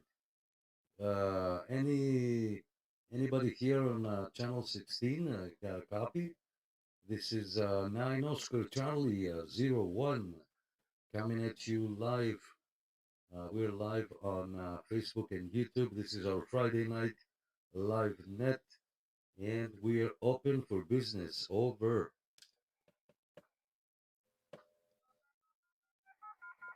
Nine Oscar Charlie 67. Eric Hamilton, I checked him before on YouTube. Yes, I got you there, Eric. I got you. 10-4, just listening.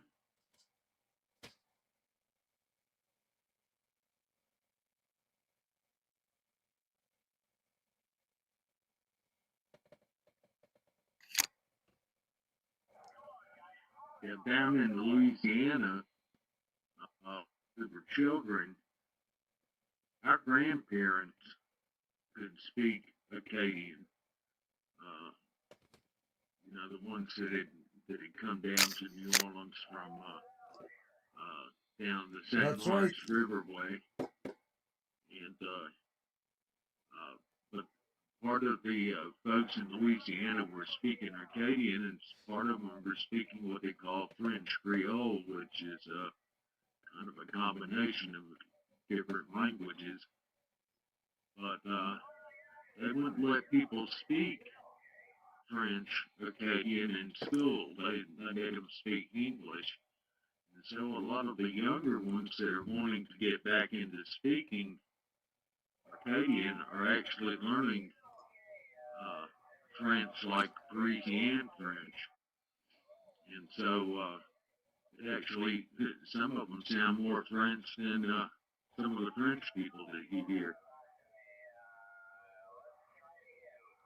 They could probably come here and work for the Canadian government. They speak both Thank you, Dutch and Cody. English. Thank you so much. And it's funny because America, there's no official language in the U.S. It's not English.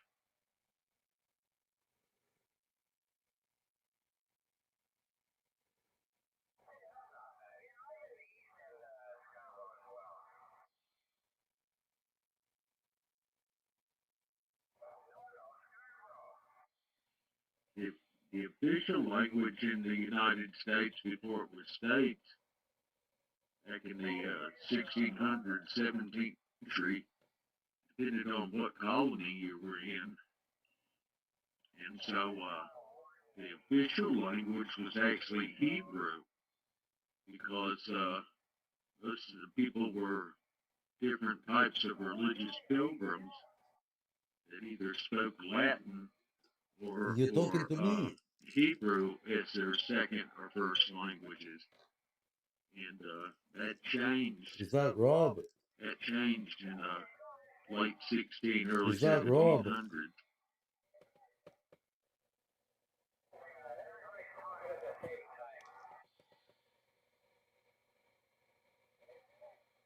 Yeah. The conquistadors, the Spaniards landed. You said 1944? The Portuguese had been in Brazil. I'm on the window here, but I'm doing the live net, and people are talking at the same time, so it's not easy to get you. If you can, if you're gonna be around a little bit later, we can definitely talk there, my friend. Sorry about that. And they could communicate kind of okay. Well, once the place got settled, there were English in the Roger, Carolinas. we'll be on 38 a little bit later until Pennsylvania, late and there were tonight. Over. folks from Amsterdam and New York, and there were folks for, depending on where you were, there was a different language that was being spoken. But when the country got founded, it had all turned to English. Okay, up until March 1st, 2025, English was the de facto language, not official, de facto language of the United States.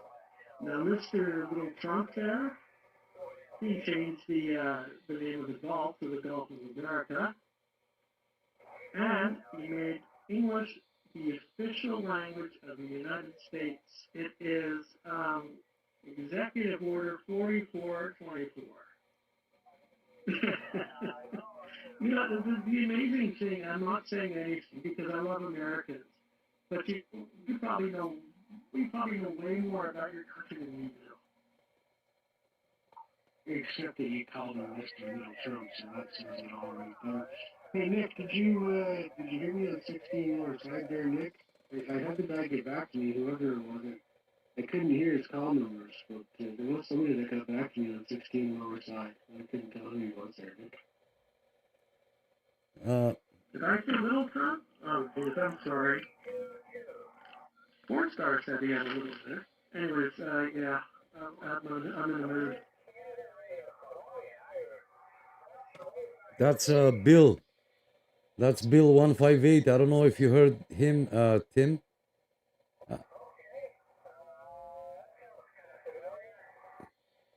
So I don't know if it was you. I heard somebody, but very low, because guys, we're talking here on Zello. I have to interrupt everybody to see if we can make a contact. But I don't know if you heard me. I said, yeah, he will stay up late, and we might be on 38. So we can try make a contact now that there is no conditions and it's all quiet, you know, and we can talk to ourselves. Yeah. So I think I might have heard you. Yeah. All right, yeah, there was another guy that got back to me, 452 in Lindsay, but I couldn't make out who he was. I didn't know if you could hear him down your way or not, or if he's from down your way. No, Lindsay, no. I'm using a modified boomerang window antenna, and without without conditions, I can get all the way to Oshawa, Stouffville, and a little bit of Hamilton. That's all. That's my range. A little bit of Hamilton, Stouffville, Ontario, and Oshawa. So, are you anywhere near those areas? I'm in Lindsay, man. I'm 452 in Lindsay. I didn't know if you could hear the other guy that was getting back to me, though. I guess not. I don't know, there was somebody there who was getting back to me, but I don't know who. Well, I was on 16 there, and I couldn't hear you, Nick, but I was talking to Bill. And he's up he's up in Scarborough. Yeah, I know where Bill is. Tim, there is quite a few people from Lindsay. There is Mark 171 from Lindsay. I'm trying to remember, but yeah, only Mark comes to mind right now. 171 from Lindsay. There's a couple of people from Lindsay. If I look up my list, there's definitely a few guys over there. Yeah, Roger. Yeah, I know all the. I talked to all the guys that are out here in Lindsay. But all right, I'll just keep yelling on the radio. One of these days, Bill will hear me, but probably not until I get my Antron a little bit higher, or I get a beam. Good evening, double 13 checking in. 452 Lindsay, I believe it was Aurelia and Barry, and then we're all calling out to you. I can hear them on 16. Oh, okay. Aurelia and Barry, that makes sense. Yeah, I talked to a couple of them before when I drove out to Newmarket, but I can't seem to hit anything from here going up to Barry or to Toronto. Not on the Antron. I don't know why, but my 2-meter I can go that way forever, but on 11 meters I just can't do it. So I gotta get that Antron a little bit higher, I guess. Thanks, buddy. Yeah, I couldn't make out who he was. I just could hear him getting back to me. So that makes sense. Aurelia and Barry. Yeah, Jordan's out there and a couple other guys. I can barely hear them on my mobile, but I can hear them talking about they can hear you, and they were trying to call out to you there. Oh, okay, Roger. All right, thanks, man. Well, good night, everyone. I'm about to turn into a pumpkin, but I did make a contact with a guy named Bill up there in Scarborough. That's us. Well, I guess it's something, right? You know, better than nothing. But yeah, it's been a slice. I've learned something again tonight, and I'm gonna try again. Like the never give up, man. That's all there is to it. And when I get one working, man, I'm going to be out there and I'm going to be enjoying myself. And not that I'm not enjoying myself on this app on a Friday night. I mean, hey, it's great. And saying that, thank you everybody out there.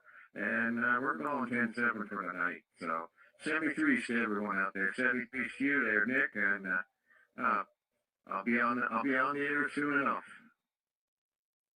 73, man. Have yourself a good one. Thank you, Rob. Thank you so much for coming. And put the volume down a little bit here. Yeah, We will definitely talk. Height is might. So see what you can do. Put up the antenna a little bit higher, and you will see a huge difference. I can't wait to talk to you on the air. Yeah, I know Bill.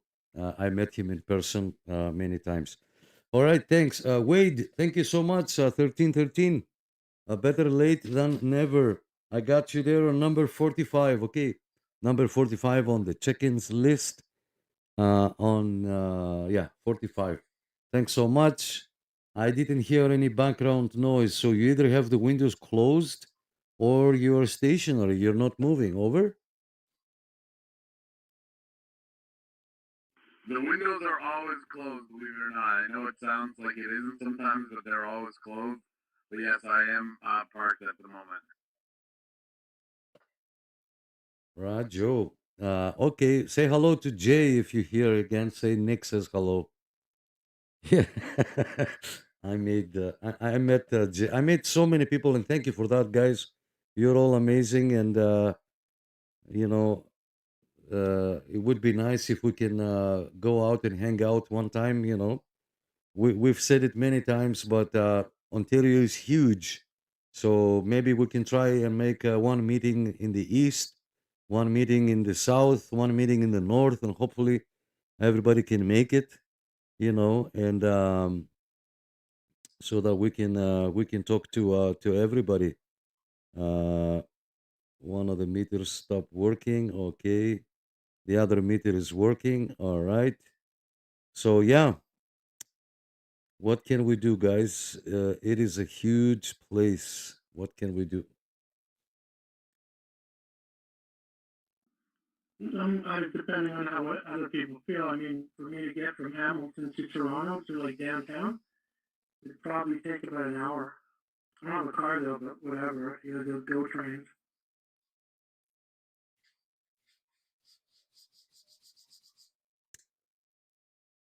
Well, if we organize something like that and you're planning to come over, I will personally come and pick you from the bus station. I'll pick you up, and then when it's over, I'll drop you off.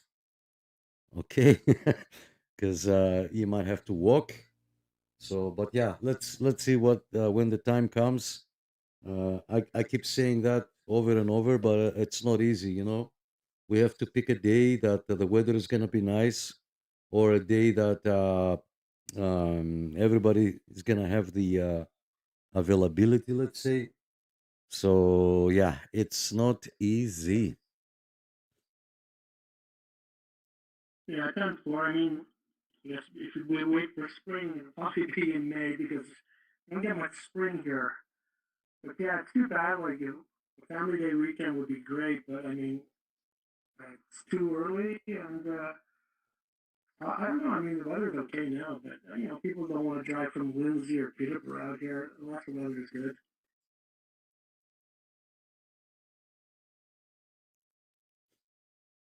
Yeah, it makes I makes drive for a living. I would drive anywhere. I don't care. Yeah, there you go. So it all depends, right? As long as we have the will, we will find the way. Yeah, as long. Excuse me. Yeah, definitely, we will find the way. So, what time is it? 11:15. 2 hours and 15 minutes. We made it, guys. Thank you so much. 45 people checked in on Zello, and combining the two platforms together, YouTube and Facebook. Adam says, logging off for the night. Thank you for the entertainment. Absolutely, no problem. Thank you so much for staying. And we'll see you on the next one, next Friday. 73 there, Adam. Thanks so much. I'm just going to look back on Zello. I don't want to miss any of your comments. Joseph can hear, I guess, Rob. Joseph says I can hear him, but I cannot get out to him. Yeah, the antenna is like 6 feet off the ground. The antenna is not high up. That's why there's no connection. All right, guys. Who else is left here? Topics, new topics, questions, concerns, something that you want to talk about? Please go ahead. The floor is yours. I got a question. I went to a store today after a doctor's appointment called NewTech. N-U-T-E-C-H. They're I think they're an antenna store in Hamilton. I went and spoke to them. Did you guys ever hear of them? NewTech. N-U-T-E-C-H on Parkdale Avenue in Hamilton.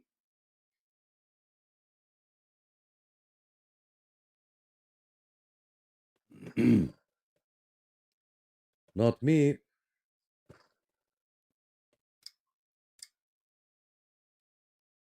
10-4.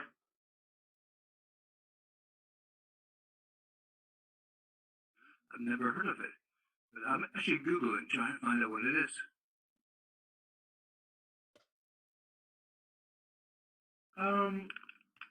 It seems to be, I don't know, like I spoke to them today for a bit and asked them if they carried antennas. It seems that they can custom make antennas. Again, I've heard of them here, but it's Hamilton, so.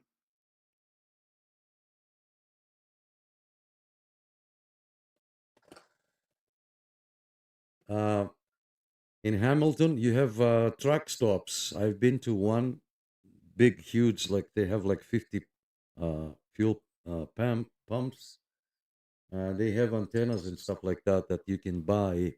So what are you planning to do, Eric? Do you have room for a full-size antenna? Are you planning to make a dipole? Like, what are your plans? My first thing I all have is a crappy little Luton CB. What I would like to do is when I have a little bit of money, is to get a sideband CD, have an antenna that I have on my balcony. I can't really do much more than that. I don't know. I mean, something, I'll have to look up what antenna I have on here. But, you know, like I've learned when it comes to radios, you know, you spend $500 on a radio, and then you cheap out on an antenna and you screw yourself. So I have to get, like, when I get a better CD, I'd have to figure out what antenna I have here now, what the name of it is, and it's probably not good enough. What floor are you on, and what direction are you pointing? I'm downtown Hamilton on the 18th floor, so there's only another floor on top of me. And I'm facing west with a little bit of exposure to the north and to the south, but dead west. You should be well off with just a simple little mobile, K40 antenna, magnetic mount. I don't see a problem with it. If it hits it. Sorry, Eric. I'm so sorry. Go ahead. Sorry. Okay, no worries. No, sorry. Let me straighten things up. It's Ari that was talking to you, and then we have Eric. Eric. Ari, my apologies. I was trying to lean over the phone so I can key up after you were done, and I accidentally touched the screen. So K40, Wilson 5000. Go ahead, Ari. Continue, please. I lived in an apartment I was actually a 12-story apartment in Clarkson area, and when I first got married, and I was getting out like crazy with just an ordinary, it was a marine antenna at the time you could buy, instead of a magnetic mount. It didn't exist at the time. And they got out like crazy, really well. A simple little, an antenna that screws into a trucker. It's a top-mounted type of antenna. Shit, what do you call it? I forget. And they were great. Yeah, well, you wouldn't believe. I talked to states all over. That was on the 12th floor. You're on the 18th floor. Holy shit, you should get out like crazy on 4 watts. I hope so. I mean, I've tried on my little radio here, but I've only spoken to one person on here. He was mobile, probably for about 5 kilometers, and then I lost him. But yeah, again, when I get enough money to get a better radio, those sideband and stuff, I'll have to see. Again, I have to look up. I don't know what antenna I got. I have paperwork somewhere. I knew one fella, he had a dipole, and what he did, he ran the dipole wire right across the whole apartment, through the hall, everywhere, and ended up with a proper length dipole. And tried that, and well, back then we caused interference with CB radio in the 1970s, but now it's all much better. And try that, you'll be surprised.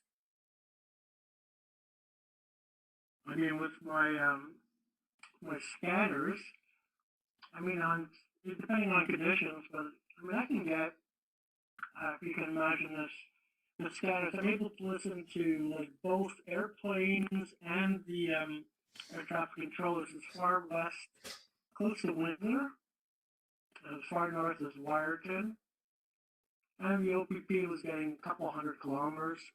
And the conditions were good too, though, generally in the summer.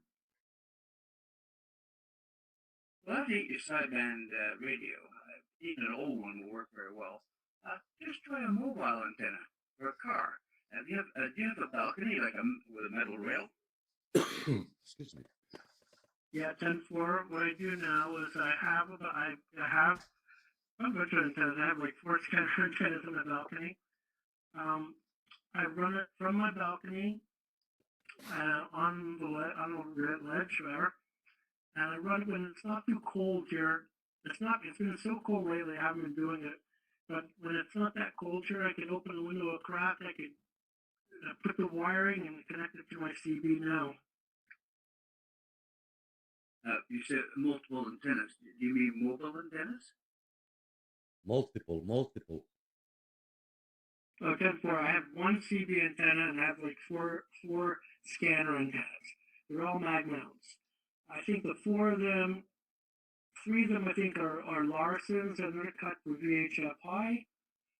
And the CB antenna is this actual CB antenna. It's a Chinese brand. Can't remember. All those Chinese antennas are VHF, UHF antennas. So you're going to have to get yourself a proper CB antenna. Use your mag mount. See if you can find yourself a nice little piece of wire, like for example stainless steel wire, threaded on the bottom. And it should be 9 feet. And try that.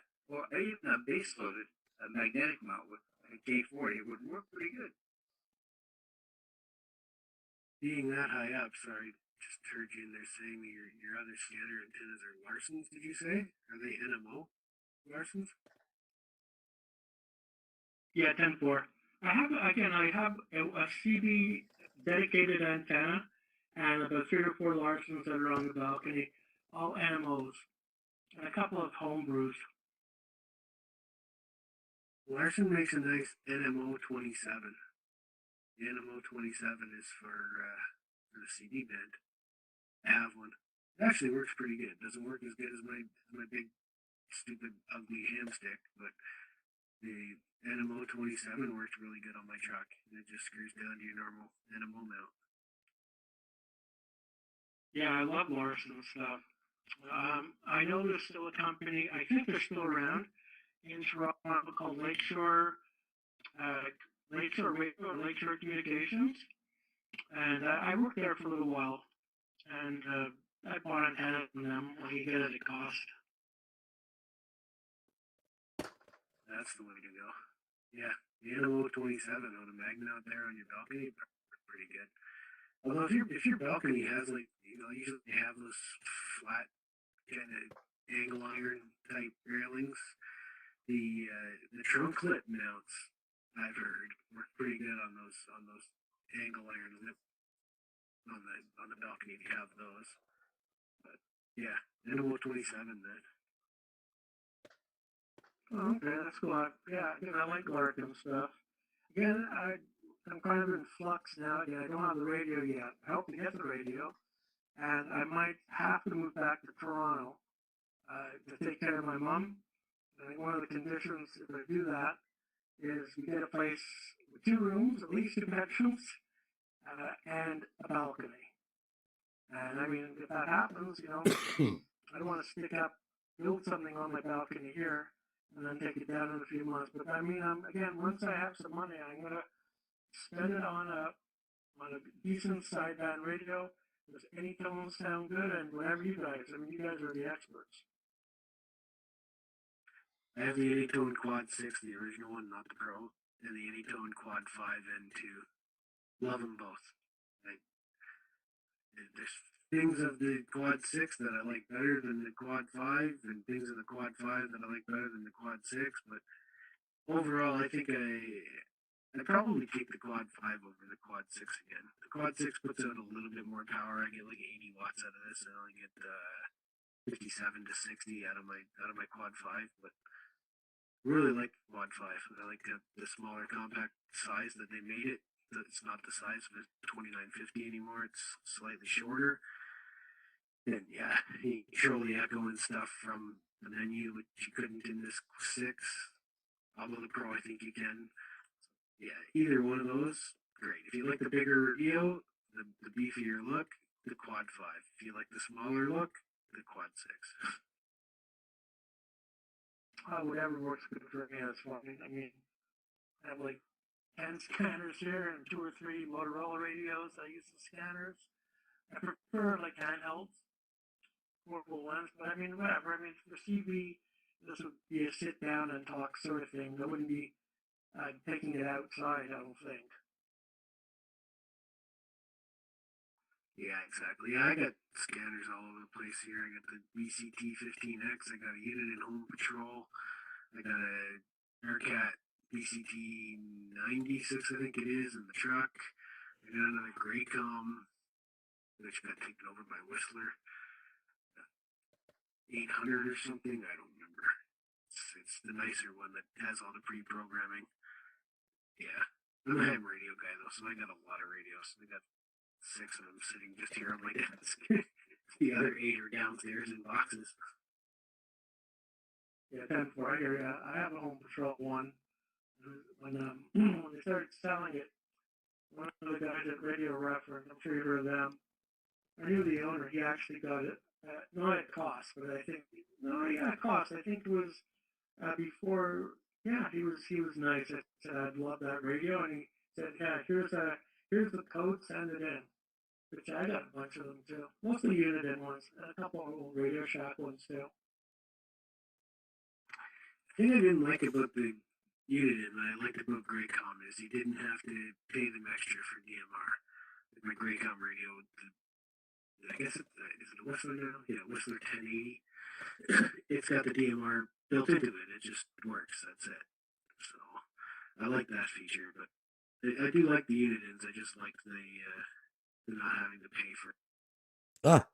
Again, I did it again. My apologies, Tim. Man, I gotta stop doing that and pay more attention. I was leaning over again to position my hand ready to key up, and I keyed up on you. I'm so sorry. Quick question, Tim.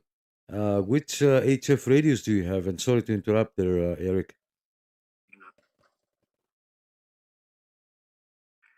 Well, I got the Yaesu, which HF radios? For HF, I got a Yaesu FT100 that I use here. That's the only HF, other than just the 10-12 meter Anytones.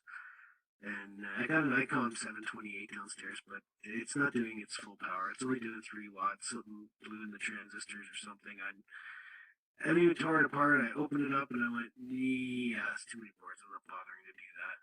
So that's all I got for HF, but I got VHF and UHF radios like crazy.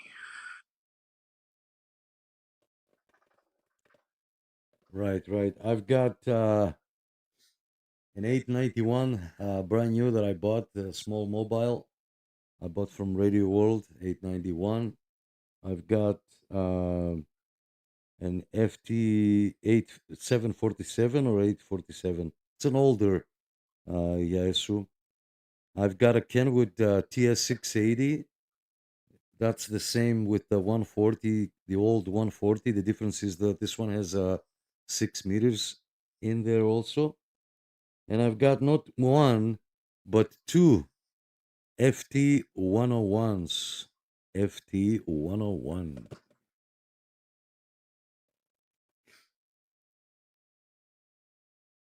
Nice. I love this FT100. not the D version. It doesn't have AM in it, but I love it. It does everything, like everything. It's got every band that you can possibly transmit on it. It does it out of this little mobile radio. I love it. It's old and it doesn't have AM, but whatever. I really like it.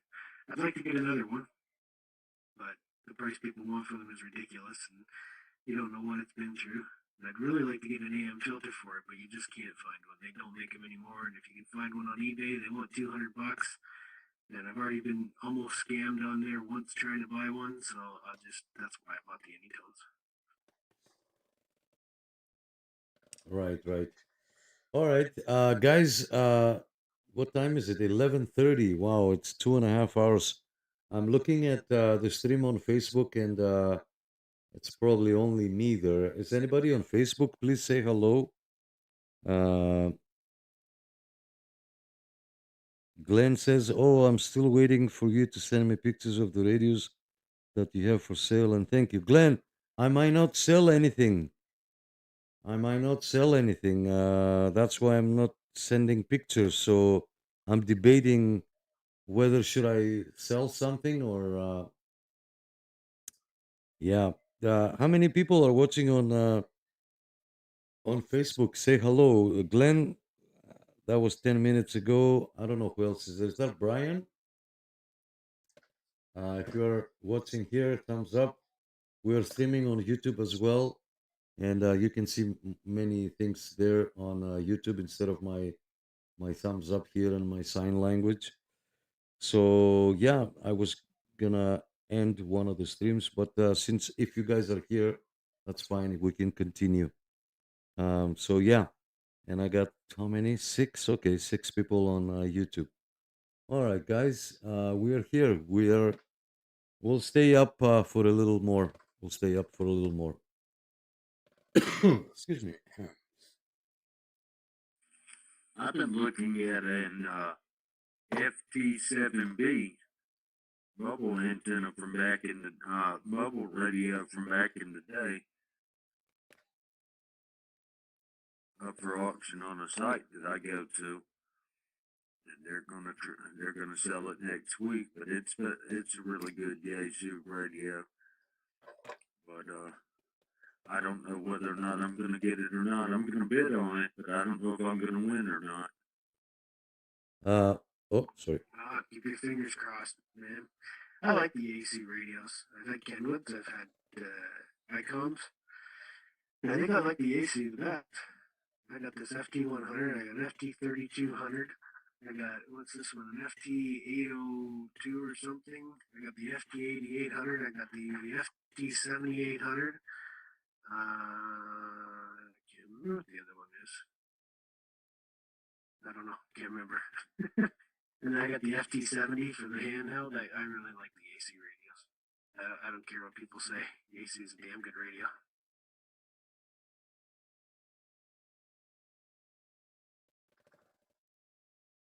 Just sorry, I'll say one thing. We were talking about Whistler GRE. Yeah, the Uniden, you have to pay $75 each for DMR, and the other one, so that's $150, which sucks. And my SDS 100, which I got as a gift, is broken and will probably cost me $200 to $250 American to fix. So wow, good radio, but yeah, they rip you off in a bit. Ouch! Yeah, for sure they do. Well, my Graycom one, when it died on me, it wouldn't receive because I was transmitting on 2 meter. Hi, Jeff. At the same time as listening to the OPP. So I had it receiving on the same band. My one antenna was on the roof for the scanner. It was a little quarter wave, and I had the 5/8 wave 2 meter on my trunk. And I guess just transmitting with 50 watts or whatever, the receive didn't like it in the scanner, so I sent it away. I had to send it out to them. Excuse me. And it cost me next to nothing. They charged me next to nothing. They replaced the board, no problem. Shipped it back to me. I think I paid more in the shipping than I did for the actual repair, and it wasn't really all that much. And it happened again to it, so I don't really use it too much now, but I would do it again and send it back out to them because they're really good and they don't really charge a fortune for repairs, right? Now they do, unfortunately. There used to be a shop in Peterborough called Electron that would do Uniden products, but they're gone now, unfortunately. So I had to call Uniden in Texas, and I said, like, I got two things broken on this SDS 100, and they said, okay, we send it back to us for 120 US. Okay, so that's about 160, 170 Canadian. And then to ship it to the US, it's going to be probably another $50 US. So it's going to be over $200 Canadian for sure. Yeah, which is absolutely ridiculous, right? But that's what you get for living in Canada. I used to have somebody in the States that would let me have stuff sent to them, and then they would ship it up kind of like just a gift package. That worked out good, but I don't have that connection anymore. Yeah, 10-4. I had that connection too. You're able to list it as amateur radio equipment, and there was no duties to be paid on it. And I worked for a small company, but we did a lot of volume with LTL and all kinds of companies, all the couriers. So it's like, hey, can you get it to and send it amateur radio? And I said, yeah, sure. I was able to get it to my place of work with, no border stuff. Yep, that's the way to do it. Connections are good to have. Yeah, 10-4. I appreciate it, guys. Again, I will try to be like a sponge and learn. I don't want to keep talking, let somebody else talk. But yeah, I'm learning, and hopefully soon this money comes in, and CV is one of the first things I'm going to buy.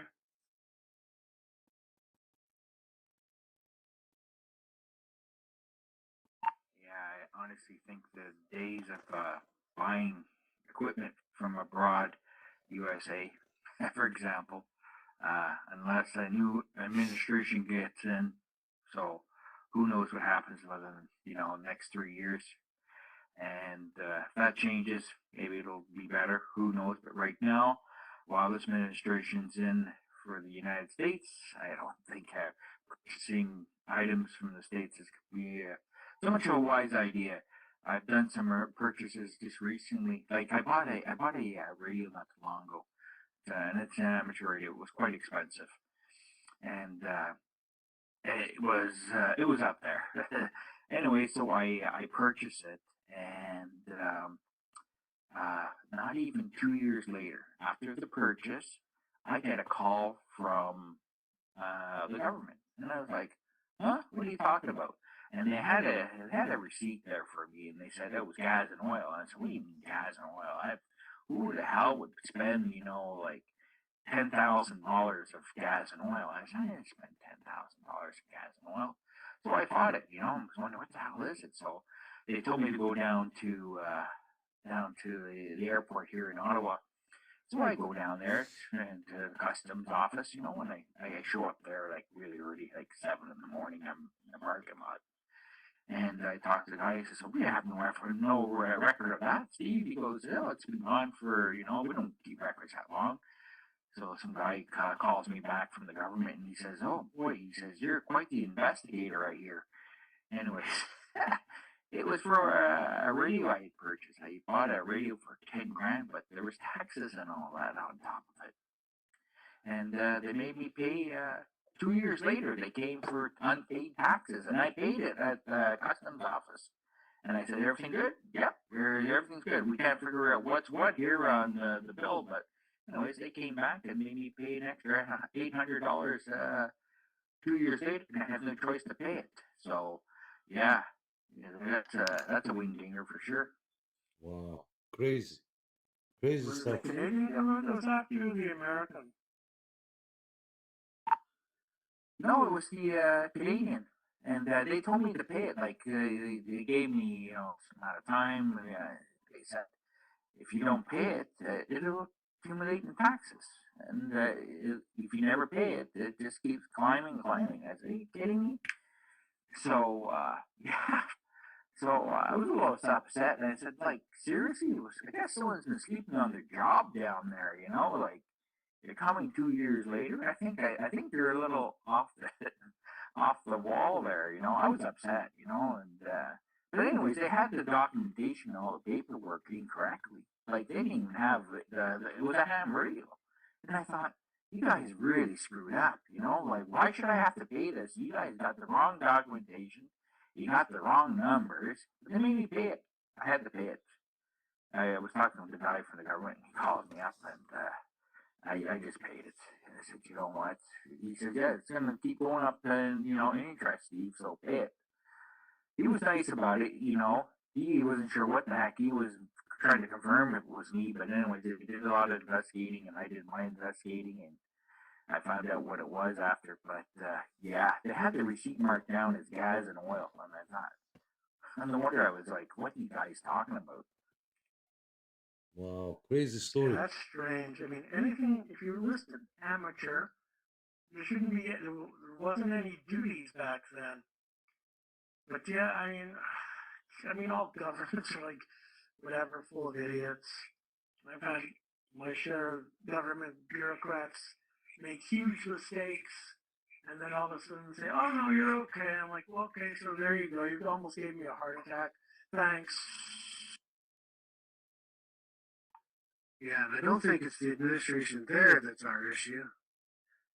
I think it's the ones in here that are our issue. You can still buy the stuff cheap enough there. It's just getting it here that costs a fortune.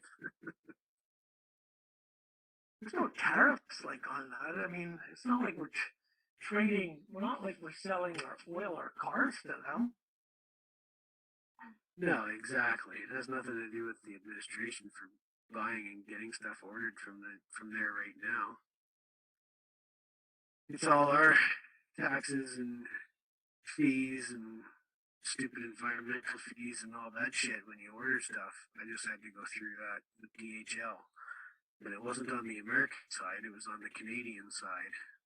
So, I don't know. There's people that live right on the borders, and they're crossing over to go buy their groceries and everything else because it's so absolutely ridiculous in this country to buy anything. So they go across the border and buy all their groceries, and they save about $300 in a grocery trip. That's not bad. I wish I lived closer to the border. Yeah, 10-4. We had family when I was married. People who lived in Niagara Falls on the American side, and my daughter was born in the States.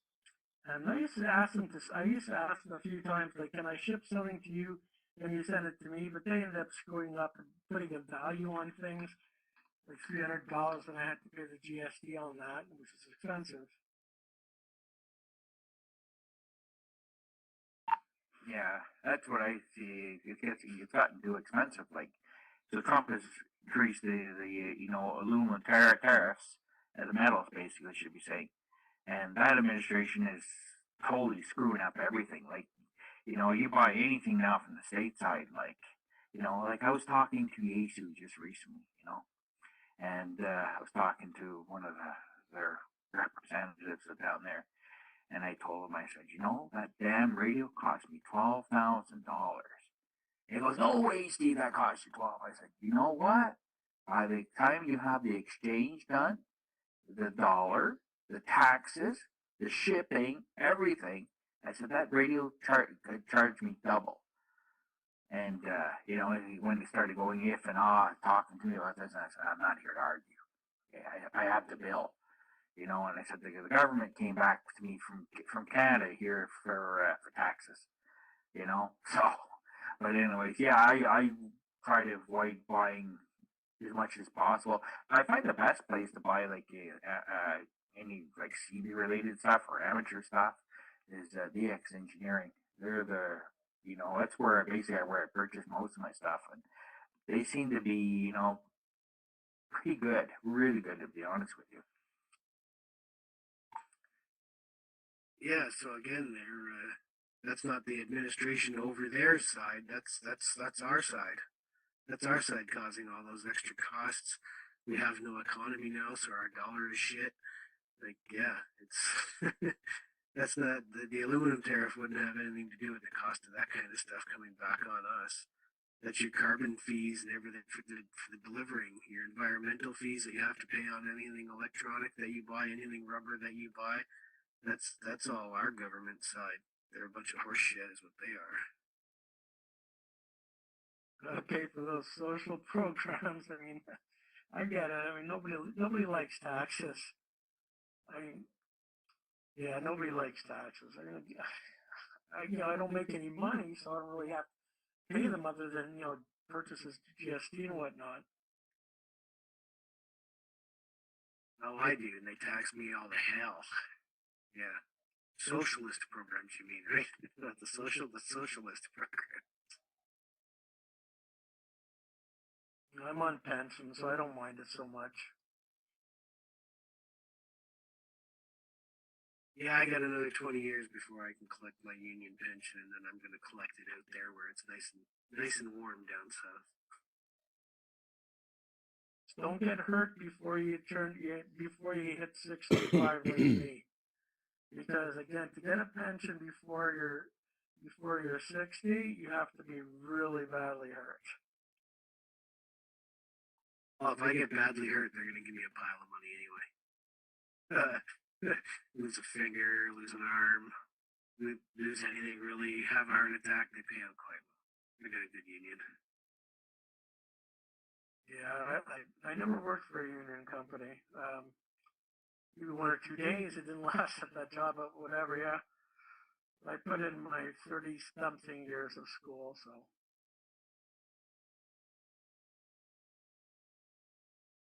Work, not school. 30 years in school? Holy Jesus. My brother's got an ex-wife that did that. Yeah, I went to from the age of 5. Took a year off after high school, and then did college, then universities. So until I was about 24.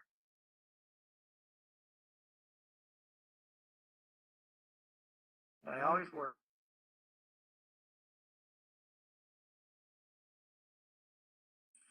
Yeah, I can get that. I can get that Larson down here, but since I'm stateside, I don't know what it would cost you up there. But down here, I can pick up that Larson for about $47.12 US. But I don't know. They usually retail a lot more than that, and I don't know what with all the politicians going, all the mischief that they're doing, because there's no telling what it would cost you once you get it up there. Well, I'm pulling it up here right now just to see. The NMO 27 to 31 megahertz coil assembly at Radio World in Canada is $74. Now, ain't that something? The paving crews here, the top rate guys, make $50 an hour. Out in the States, same company, the American version, those guys make $50 an hour. But the guys here are making $50 an hour Canadian, which is shit compared to $50 American. As you can tell, your antenna's what, $47? That's $74 here.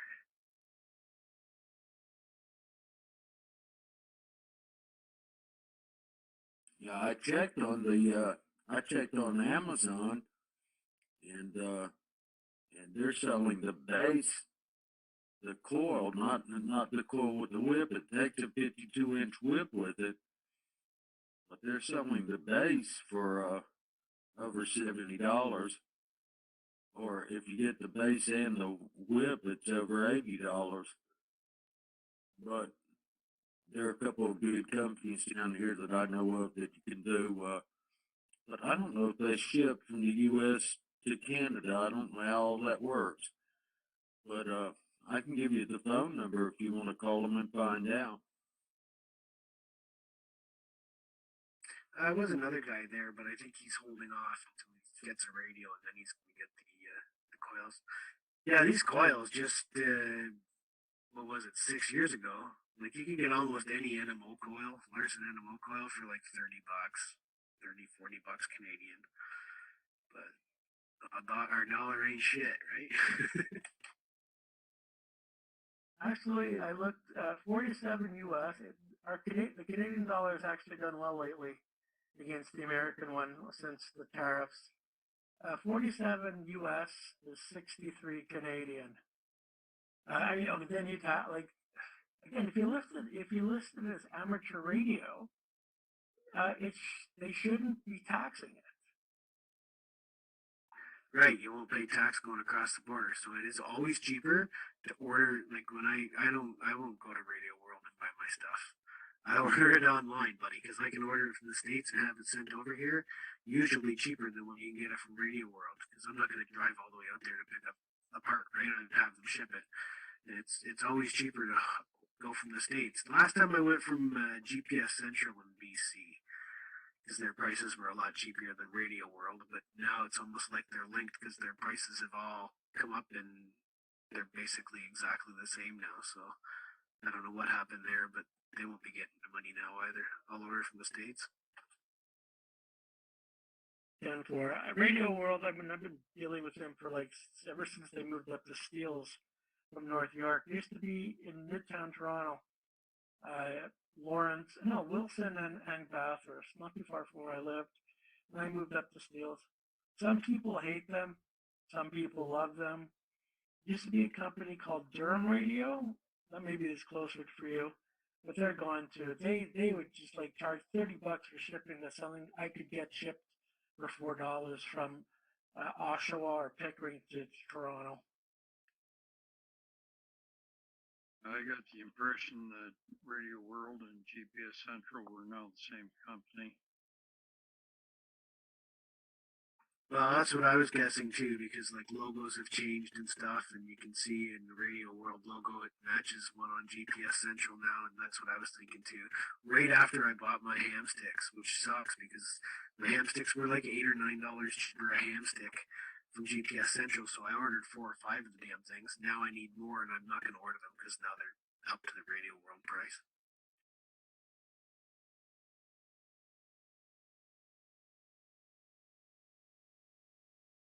I very much appreciate the help, guys, with this, because again, I know a lot about scanners, I know a fair bit about shortwave and whatnot, and a lot about baseball, but when it comes to CB, not so much. Now, I've been in CB for, Jesus, I was 13, 14, so 34 years, and then ham radio for the last 12, 14, something like that.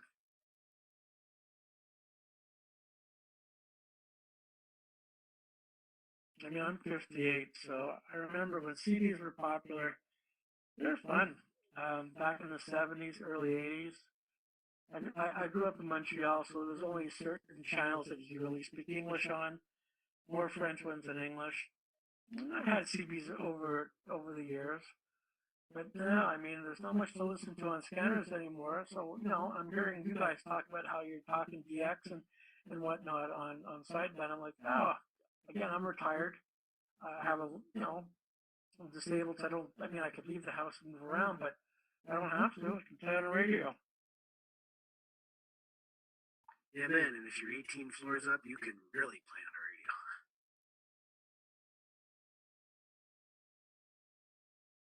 radio. I hope so. Again, I might be moving soon. I'm not sure, but even then, I mean, see, like if the place I moved into was if I could get it only on the 3rd or 4th floor, I can't say no. I got to be up top. They charge more higher up apparently. That's crazy. Oh yeah.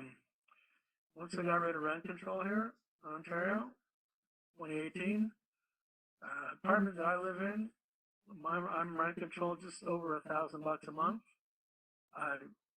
Now goes for $1,700 a month, and that's the low end.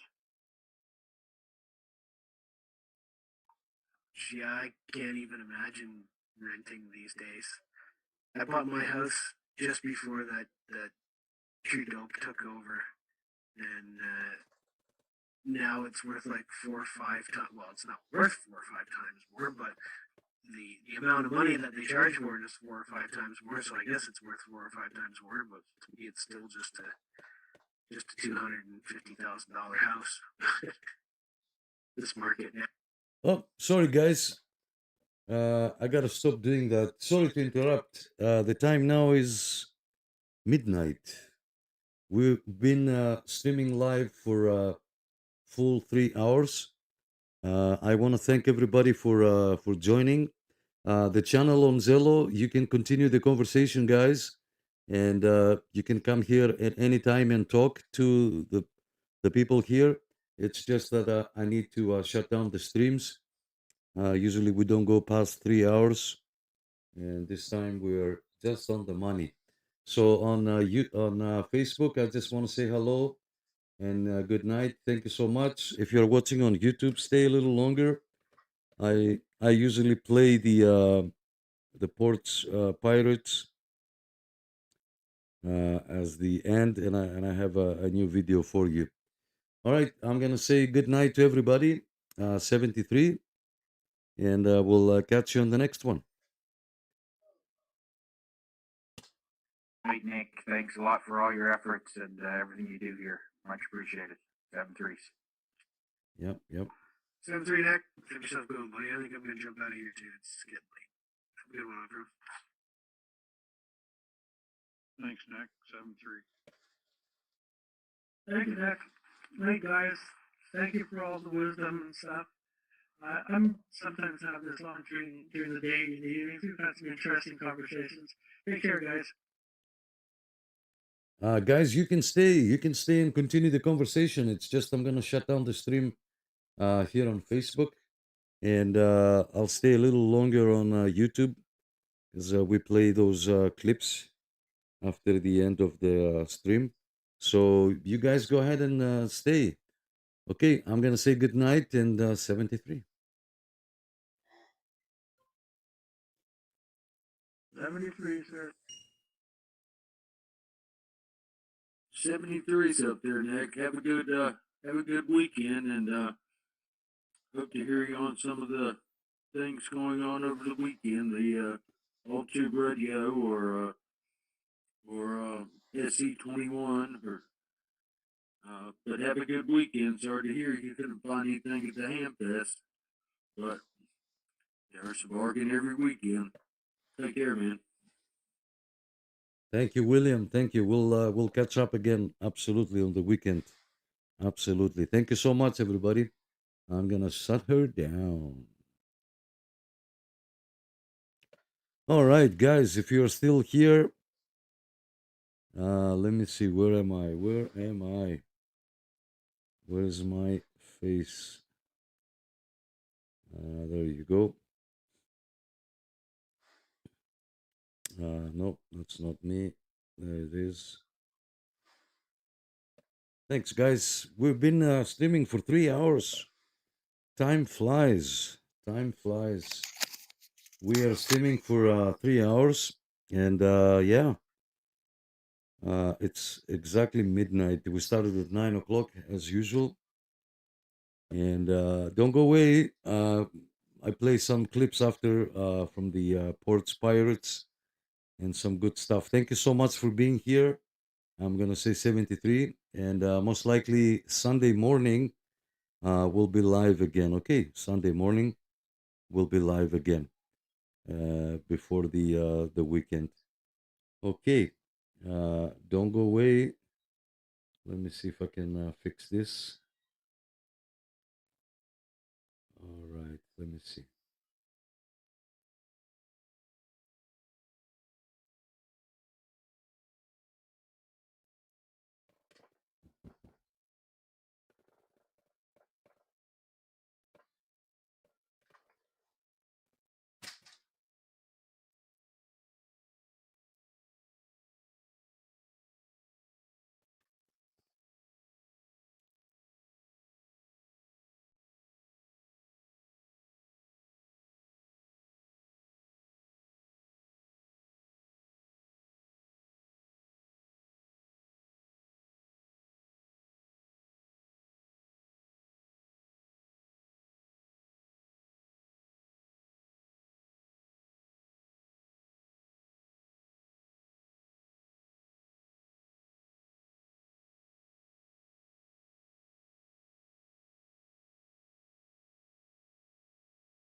We keep humping all night, we'll be in Dallas by morning. We're finally in Texas.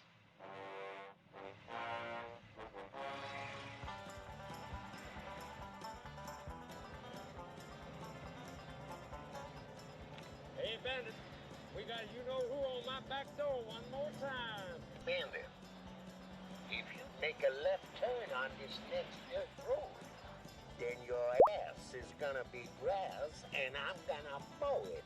You ought to put some preparation H on your lips, Buford, because you're talking out of your you-know-what. This is the left, Bandit. Now you gonna take that challenge or not? Come on, fat boy. Yeah. Snowman, keep on hooking it down the road. Old Buford thinks he's suckered me into something, but it ain't gonna happen. We're both going out onto this desert, but only one of us is coming back. You hear that, Buford? Are you ready, Gaylord? We are ready with Charge Akimbo. Are you ready, Reggie? We are prepared for combat. And are you ready, Bandit? I was born ready, Lord S. Just take a little look up to your right. Now take a little look up to your left. Now take a look behind you. I'm about to crush your walnuts. About to get my walnuts out of here. Breaker 19, come on back. Let's hear your voice on the track. In the Ontario CB Club, there's always someone to talk back. Through the winter snow or the summer's heat, we'll keep the airwaves alive. In our rolling homes on wheels, it's the friendships that thrive. Antennas high, touching the sky, signal strong as we pass by. The Ontario CB Club, it's where we belong, under the open sky.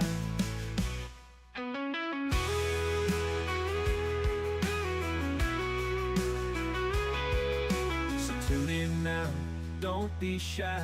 Join our convoy, give it a try. In the Ontario CB Club, together we'll ride the CB love that won't die. Come on back, let's hear your voice on the track. In the Ontario CB Club, there's always someone to talk back. Through the winter snow or the summer's heat, we'll keep the airwaves alive. In our rolling homes on wheels, it's the friendships that thrive. Breaker 19, come on back, let's hear your voice on the track. In the Ontario CB Club, there's always someone to talk back. Through the winter snow or the summer's heat, we'll keep the airwaves alive. In our rolling homes on wheels, it's the friendships that thrive. In the Ontario CB Club, together we'll ride the CB love that won't die.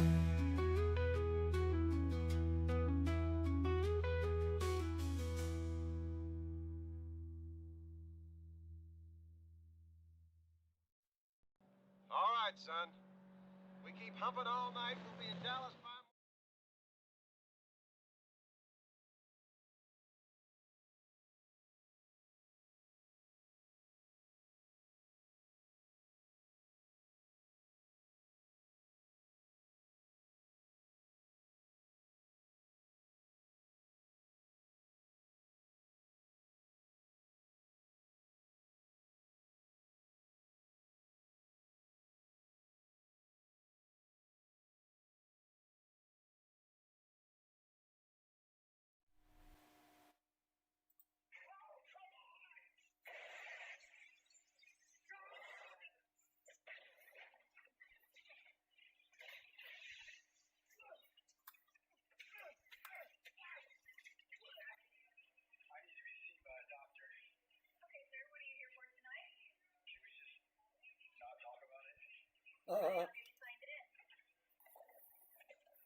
I don't know, man. I didn't steal anything. You need to relax.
I told you last time it was over. Look at the mess you made back there. I'm gonna have to take you in again. I know. I'm sorry.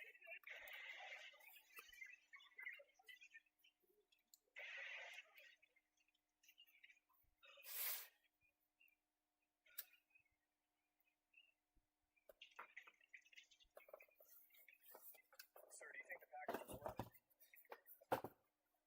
Officer, I am not sure what you're talking about. I was holding that package for a friend.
You need to arrest them, not me. They booby-trapped that box on purpose. I was trying to keep it from getting stolen, I swear. Ma'am, you need to calm down. Nobody's getting arrested right now. Start from the beginning and tell me exactly what you I touched. barely touched it. I didn't take anything. This is entrapment, you hear me? I want to report and I want their name.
you think this is cute? Tampering with deliveries is a crime. Our lawyer's already looped in. If this dye touched our car, you're paying every cent. We've got your address and this recording backed up. Expect a demand letter. You're cleaning this porch today or we file a claim with the HOA. Just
damages. I am reporting you to the HOA right now. You are getting fined, and I will press charges if this stained my car. Look at me. I am covered in blue dye because of you. I have your house number and the HOA office on speed dial.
Dad,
I watch YouTube. You want to explain yourself? It's a setup. I don't